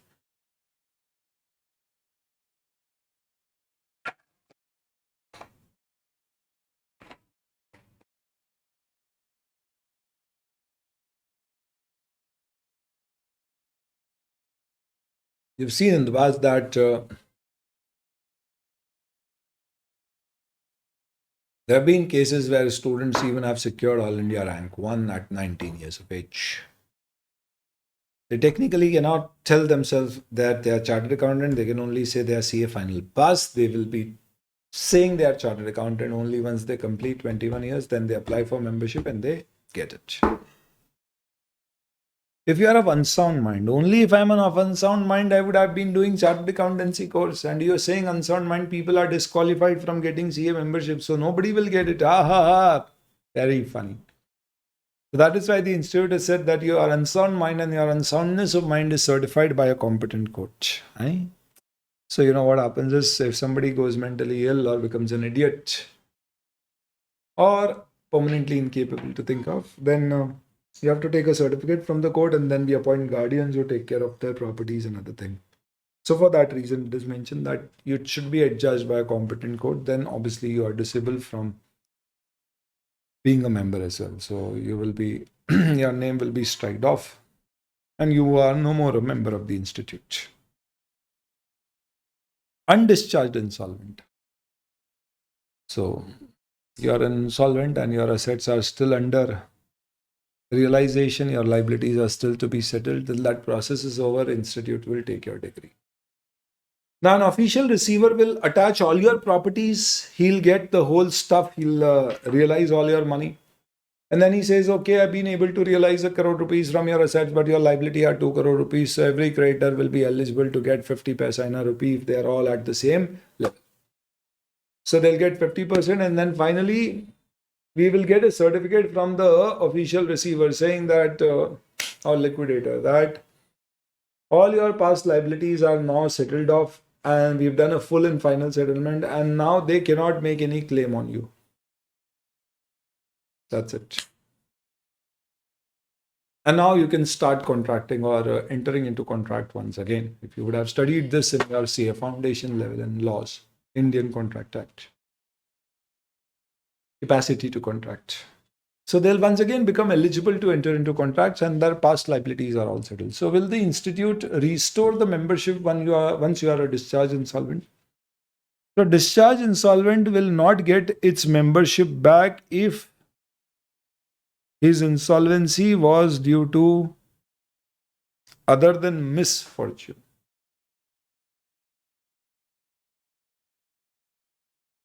So if you became insolvent because of bad luck, that you started a business, it didn't work out very well, the institute will restore your membership once it is your insolvency is cleared.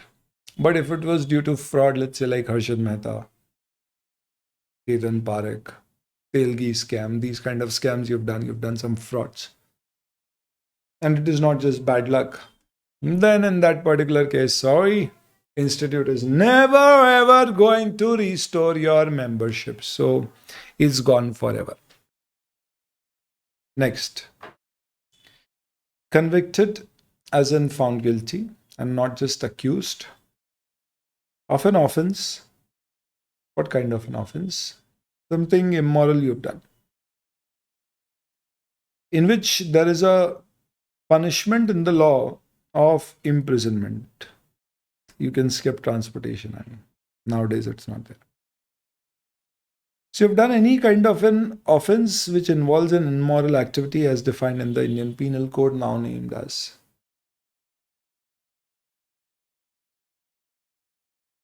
or renamed as Bharat Nyaya Sanhita, as defined there. So if you are convicted of an offense involving moral turpitude,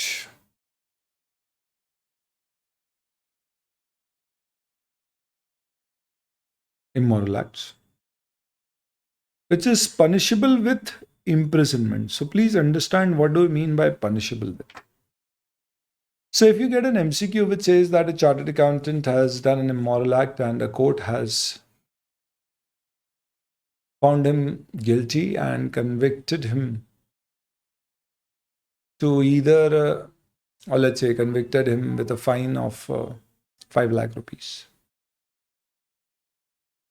The law had provisions to fine the guilty up to rupees 5 lakh with or without imprisonment up to X number of months.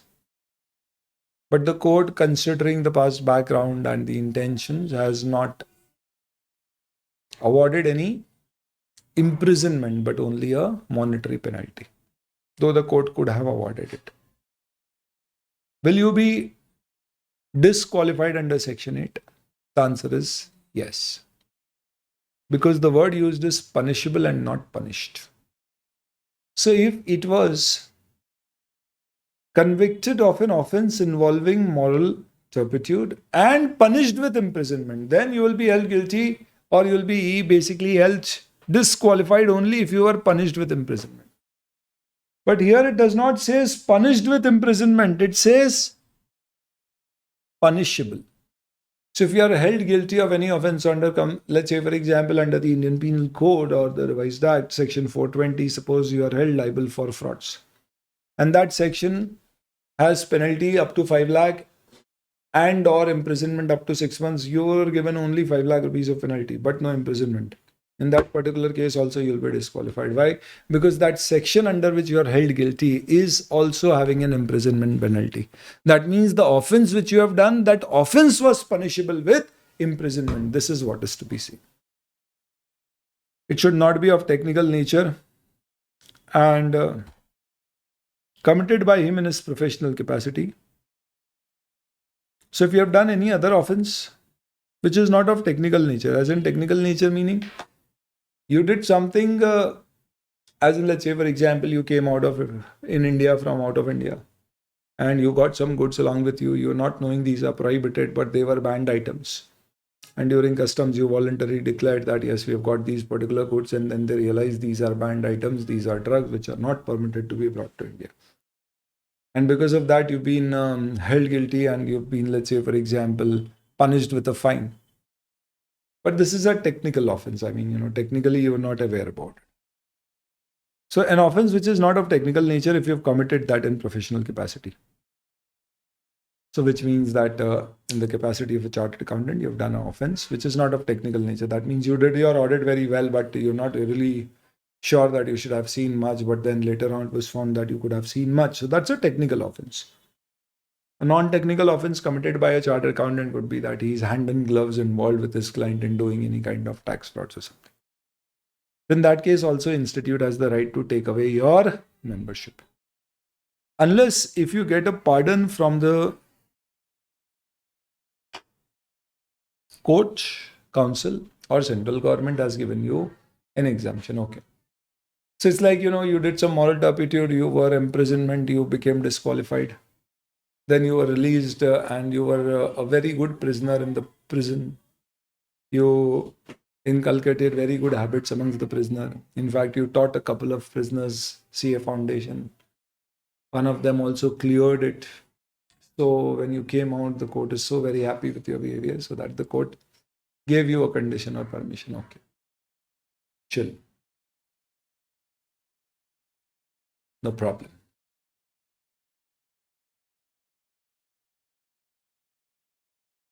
We are removing your disabilities and now you can restore your membership of CA. So you can. And otherwise, the institute has the right that it can, for any misconduct which you do, take away your membership. So they have a general right, which we will discuss in the various misconducts. Section 8, not really very, very important, but it's not that it has never been asked. It talks about disabilities. When you write in the exam, do not write it as qualifications for becoming a CA, but disabilities which will prevent you from getting the CA degree or will take away your CA degree. Got it, boys and girls? Nice. Moving further. My God, sir, this is becoming too much. Oh, is it? A lot of theory provisions here. So let's cover up section 27, which is branch offices, and then we will continue it later. What is branch office? Tell me one thing, guys. Can a CA open as many offices as he wants? Oh, nice, sir. If he wants to expand, he should. He can. But the problem is sometimes people use this as an opportunity. So the institute said, okay, a chartered accountant can open as many offices as he wants. We will not prevent, prohibit, restrict. But when we said we will not prohibit or even restrict, people started using it as a deceptive act, an act to fool fraudsters. Like what? There was a tender in the newspaper which said that we are looking for chartered accountants, CA firms, and practicing chartered accountants to do stock verification of our stocks which are lying across the country. And this was no other than RBI. And they said that we want chartered accountants to verify the currency stock which is lying across country.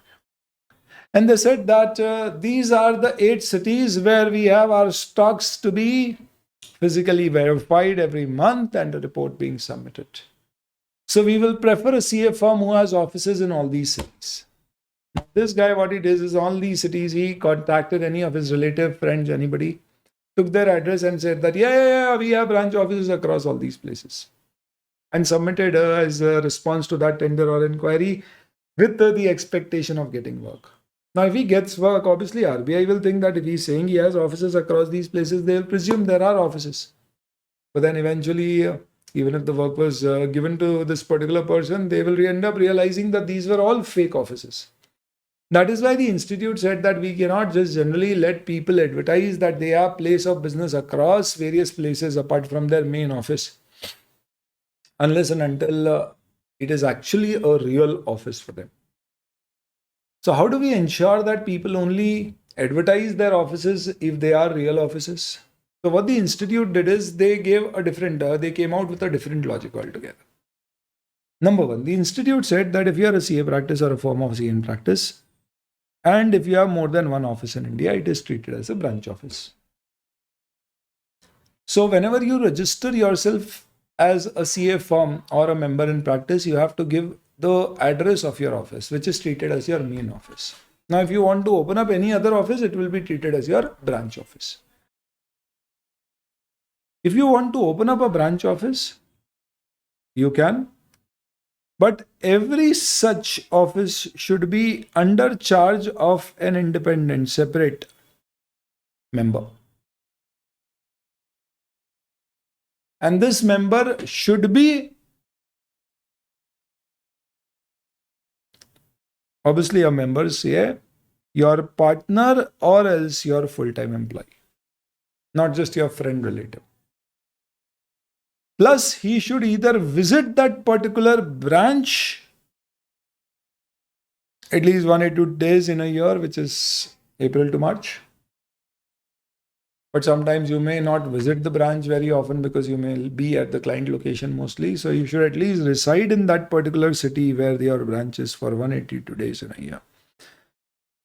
Either of this. Then we will say that yes, you have a branch opened which is under separate charge of a member. And you have to give the list of this particular branch as soon as you open within 30 days, as soon as you close within 30 days, along with the name of the person in charge. But the institute can exempt any CN practice or firm.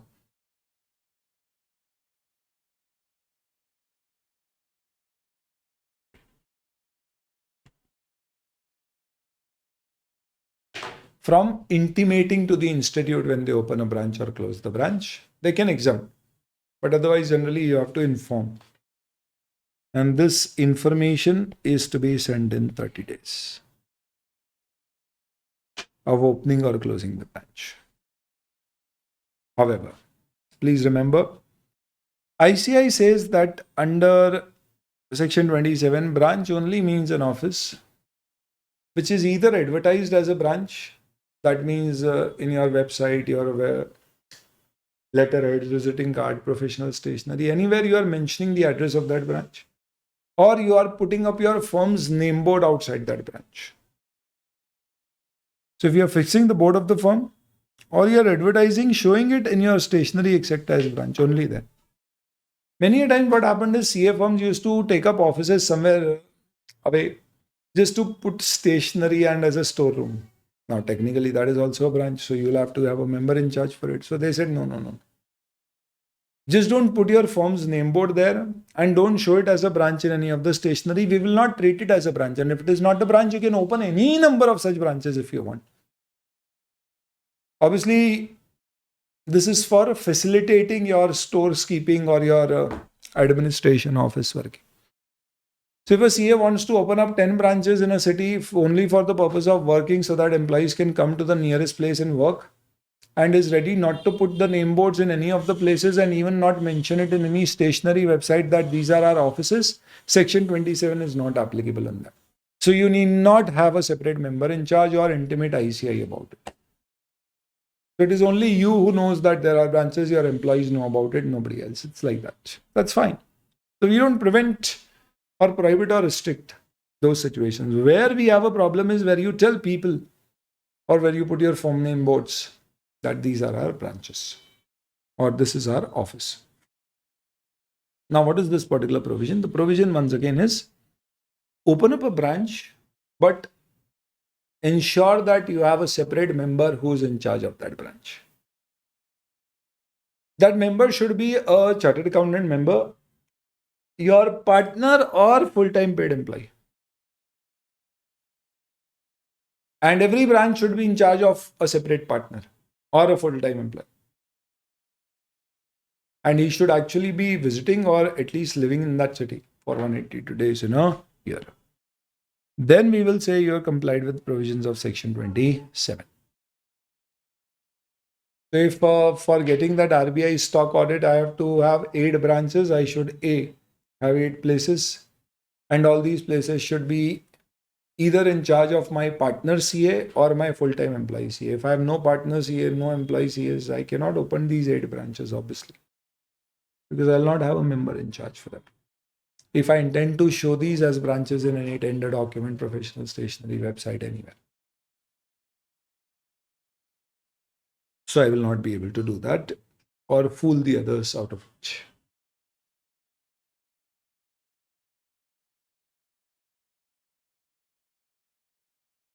Now there are a few other rules. Any opening or closing of branch within 30 days inform to ICAI.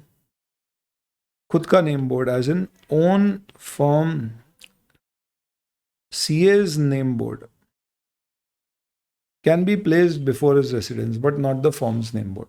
Obviously, some chartered accountant have their office in their residence itself. That's a different thing. Then your Firm name board can be put at the residence because you are having your office there.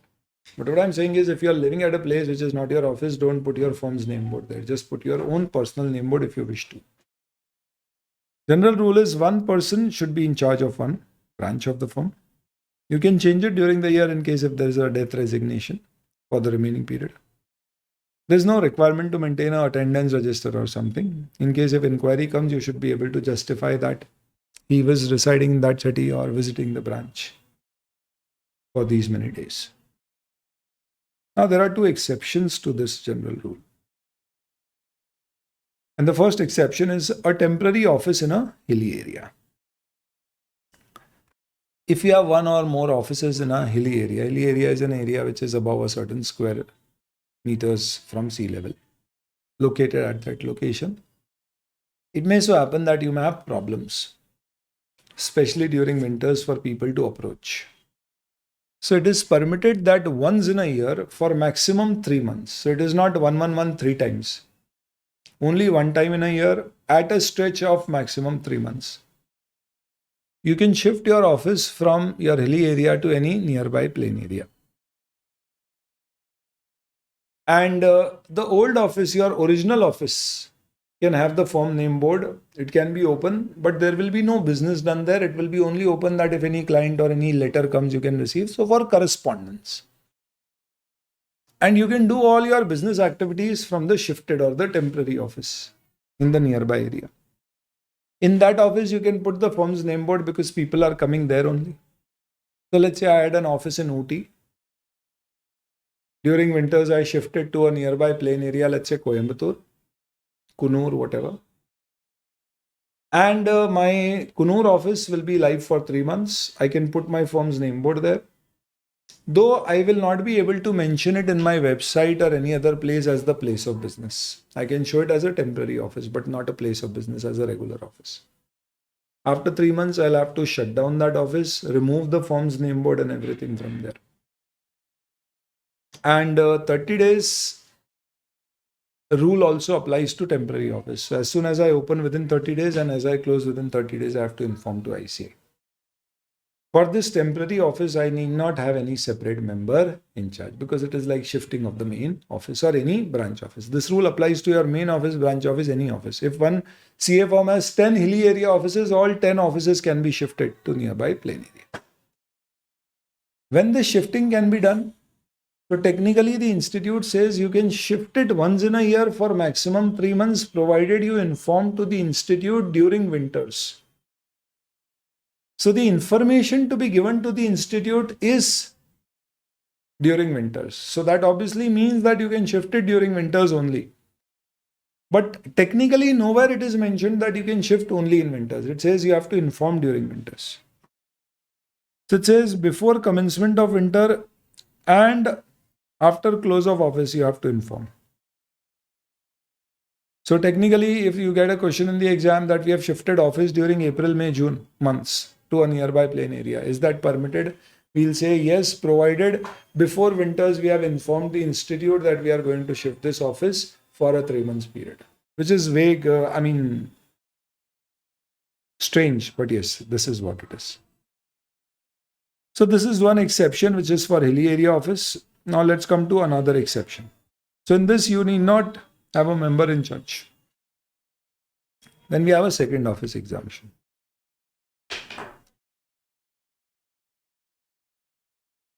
Second office exemption means you are allowed to open up second office and not additional office. So if your CA firm has only one main office and no branches, and you want to open up one more office, but you are a proprietor, you don't have full-time employees or whatever, you are permitted to open a second office. Just that you open the second office either in the same building, same premise, or in the same city where your main office is. However far it is in the same city. Or within 50 kilometers from the municipal limits of the city of the main office. Then you don't need to have a member in charge for that office. But you will have to inform ICAI within 30 days of opening it up. You can put the firm name board, show it as a place of business. You need not have a separate member in charge for it. You are exempted. That's one exception. But if your CA firm already has, let's say, one main office and one branch office handled by one of the partner in any other city, and now you want to open a second office, this rule will not apply. This is only for a second office. Second office means second, not additional office. If you already have two offices, this exemption is not available. So it is situated either in the same premise, same city, or 50 kilometer. Now, how to calculate 50 kilometer is interesting. So let's say in city X, you have your first office and second office, then this is okay. Irrespective of the distance, it could be infinite. Whatever is the distance between these two offices acceptable. But if you have your first office located in city X and your second office is located in city Y. So let's say this second office is located here.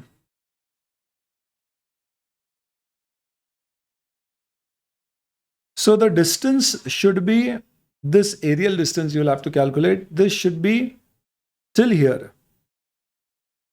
But it should be seen not from the head office, but from the municipal limits of the city in which head office is. So just to illustrate in this example, suppose your head office is located somewhere here. Now the municipal limits of the city start from here. This area is 15 kilometers. So your office is in a city X and the city X limit extends to 15 kilometers. After 15 kilometers, some other city starts. So you will start counting from here. Let's say from here, the other city Y is 35 kilometer distance. And after you enter city Y, another 10 kilometers to reach to the branch office. So we will basically calculate 35 plus 10, that is 45 kilometers, which is within 50 kilometers. So this is permitted. Even though technically the total distance between head office and branch office is 60 kilometers, which is 45 plus 15. We don't have to see that.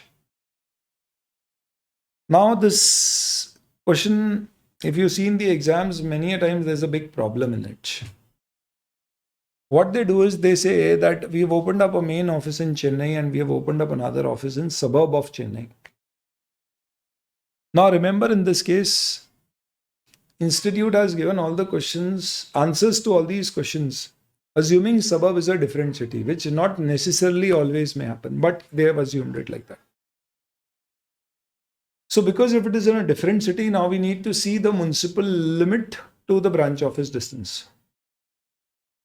Now, normally in these questions, what they do is they only give the distance from the main office. So they say, I've opened up a branch office in the suburb of Chennai and my main office is in Chennai, and the distance between these two offices is 80 kilometers, and I have not appointed any chartered accountant member as in charge for that office. Is this office okay? Or have I contravened any provisions of the Act? So ideally the answer is we don't want 80 kilometer distance, which is office to office. We want distance from municipal limits of Chennai city to that office. If it is less than equal to 50 kilometer, okay, otherwise not okay. But that distance is not given. So in your answer, you will have to assume that 80 kilometer distance from office main to branch is also the distance from municipal limits of that city to the main office. And hence, this will not be permitted because it is more than 50 kilometers. So there are two assumptions. Suburb is separate city, and second, total distance between two offices is also the distance between the branch office and the municipal limits of the city of the main office. You have to assume this. When you see the question bank today, while solving the questions, you will find a lot of questions like this. Just to confuse, sometimes they'll also tell that for that office, I have appointed income tax commissioners retired to handle that office. They are full-time visiting that office 360 days in a year, and they are very competent, but they are not chartered accountants. We will say, sorry, they are not eligible members in charge, even if they are competent, because they are not members, even they are visiting. So I have to have a member, and that too my partner or full-time employee, to take charge of a branch which is not falling in the second office exemption limit. Even in second office exemption, I have to give 30 days intimation. So this is all your provision with respect to branch office. Also remember one small thing, guys. If you get a question in the exam that a CF has put a name board of his firm in the residence. Is this permitted? You will have to say that is not permitted. He has contravened with the provisions of the section 27. Don't say that will be treated as a branch office, and if it is in the same city, he can claim second office exemption. Please don't start deriving answers. It's clear. You cannot put the name board of your firm at your residence. If you want to open your office at residence, you have to follow the procedures of intimating ICAI and all. You cannot presume that. So the rule is name board of the firm only at the office, not at residence. This, guys, covers up your discussion for section 27. There are few penalty provisions, not really at all important. You can just simply skip them. I'll just quickly cover it. If you're not a CA and you say that I'm a chartered accountant, or you're not a CA in practice and you say I'm a CA in practice, and if you get caught, you will be penalized, and the penalty is, oh my God, first time when you get caught, up to 1,000 rupees, not even exact 1,000, up to 1,000, could be less. But if you get caught again, it could be extended up to 5,000, but up to one attempt of imprisonment. Up to one attempt, as in up to 6 months of imprisonment. As an imprisonment meaning?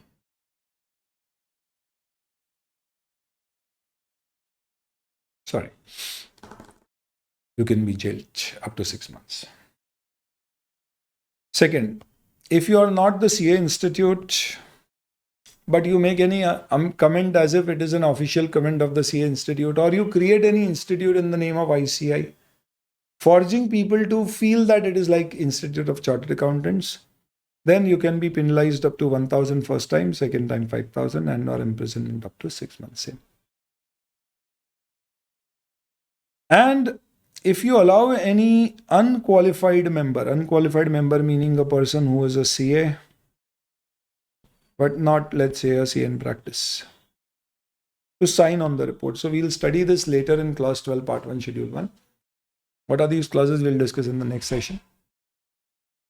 That in the CA firm, the signing powers are only with chartered accountant who are partners of the firm and not CA employees. And if you allow any employee CA to sign, then in that case, you also will be held guilty. So because that employee CA has signed, he has done wrong. That is another thing, but you are also guilty. And you will be penalized under section 26, first time 5,000 to 1 lakh, and double of it subsequent 10,000 to 2 lakhs penalty. So here we have minimum 5,000 and 10,000, and imprisonment also doubles up to 1 year for second time. Whenever you find a red bracket like this, these are those provisions which are not there in your ICAI study material. In your whole book, I would have included 10% of such cases which are not in your ICAI study material, but included. Why? Because maybe ICAI has missed it. These were provisions which were there in the previous module or material, and it is better to go through them. They are definitely not important, very unlikely to be asked, but still I'm covering it. So you'll not find this in the ICAI module, but I will still suggest just have a glimpse of it. Members, I told you there are two types of members, fellow and associates. No, we didn't discuss. Okay, associates use abbreviation ACA, fellow use FCA. Who becomes a fellow? Very simple. Only after 5 years of continuous practice COP holding, you are entitled to get fellowship. You don't get it automatically, you have to apply to the institute. If you've been in 5 years of continuous practice, institute has to give you fellow membership. They cannot refuse. It is your right to ask, it is their duty to give. So continuous 5 years of practice, apply and you will get it. And then you will be a fellow CA, your membership fees will increase. Henceforth, you'll have to pay a little more fees. So that's why some people don't apply. The benefit is that you can say that, you're more experienced chartered accountant. It looks. But I say I am not into practice, but I have been doing that kind of a work which gives me an experience similar to a CA in practice. Then also you can apply to the institute that I have an equivalent of CA in practice experience of continuous 5 years. So you can apply to the institute, and then the institute will assess your application on merits and may give you the fellowship degree. Once you are a fellow, you will always remain a fellow, even if you stop practicing later. So I am a fellow chartered accountant. I was in practice earlier for 5 years. I applied for the membership. I got it. Then I stopped practicing. So I still continue and I'm eligible to continue the fellow membership. ACA is by default what you happen. So as soon as you become a member, you become an associate chartered accountant. And the last thing which we'll discuss for today is something which I've already told you, Section 25. Companies are not allowed to engage into practice of accountancy. So if you want to register a company, you can only provide management, consultancy, and other services and not attestation services. There's a concept of corporate form of practice. This is something which we'll discuss tomorrow in the next session. That's it for the day. Thank you very much, guys. And you should now be eligible to practice questions. And let me tell you from where till where. Just go to the index. ISBA code questions you cannot, but you can try all these questions of 19.2 section, which is these many number of questions. Sequentially, you can follow this. And you should practice these questions, go through the answers. If you have any doubts, I would suggest scan the QR code. How to get access for the QR code? You would go out a mail for Fast Android app application activation, or you can download it simply from the Play Store and register it with the same number with which you have registered for your lectures. And in my subscriptions, you can find this batch of yours, which will be titled as Audit Exam Oriented or Fast Track Full English Batch. Once you access that and you go to books, you'll be able to see these books in digital format. And then you can, if you don't want to scan the QR codes, you can also kind of simply see the index of the question, click on the question and directly jump onto those questions. And you can listen to the audios. It's just that it will be in mixed Hindi, English, mixed language. We still don't have it for pure English. So try these questions, and every day in this exam-oriented batch, this is what you have to do. I'll give you some tidbits here and there on how to tackle questions, but majority solution of the questions you'll have to do it. This is the major difference between the regular and the fast track or exam-oriented batch. The number of questions practiced is much lesser, and the speed is a little faster. The number of examples and all what we take in regular batch are more. We take more real life cases to discuss. Here it is purely exam focused. That's it for the day. I hope you enjoyed the lecture. Wish you all the very best. Let's see you in the next class. Bye.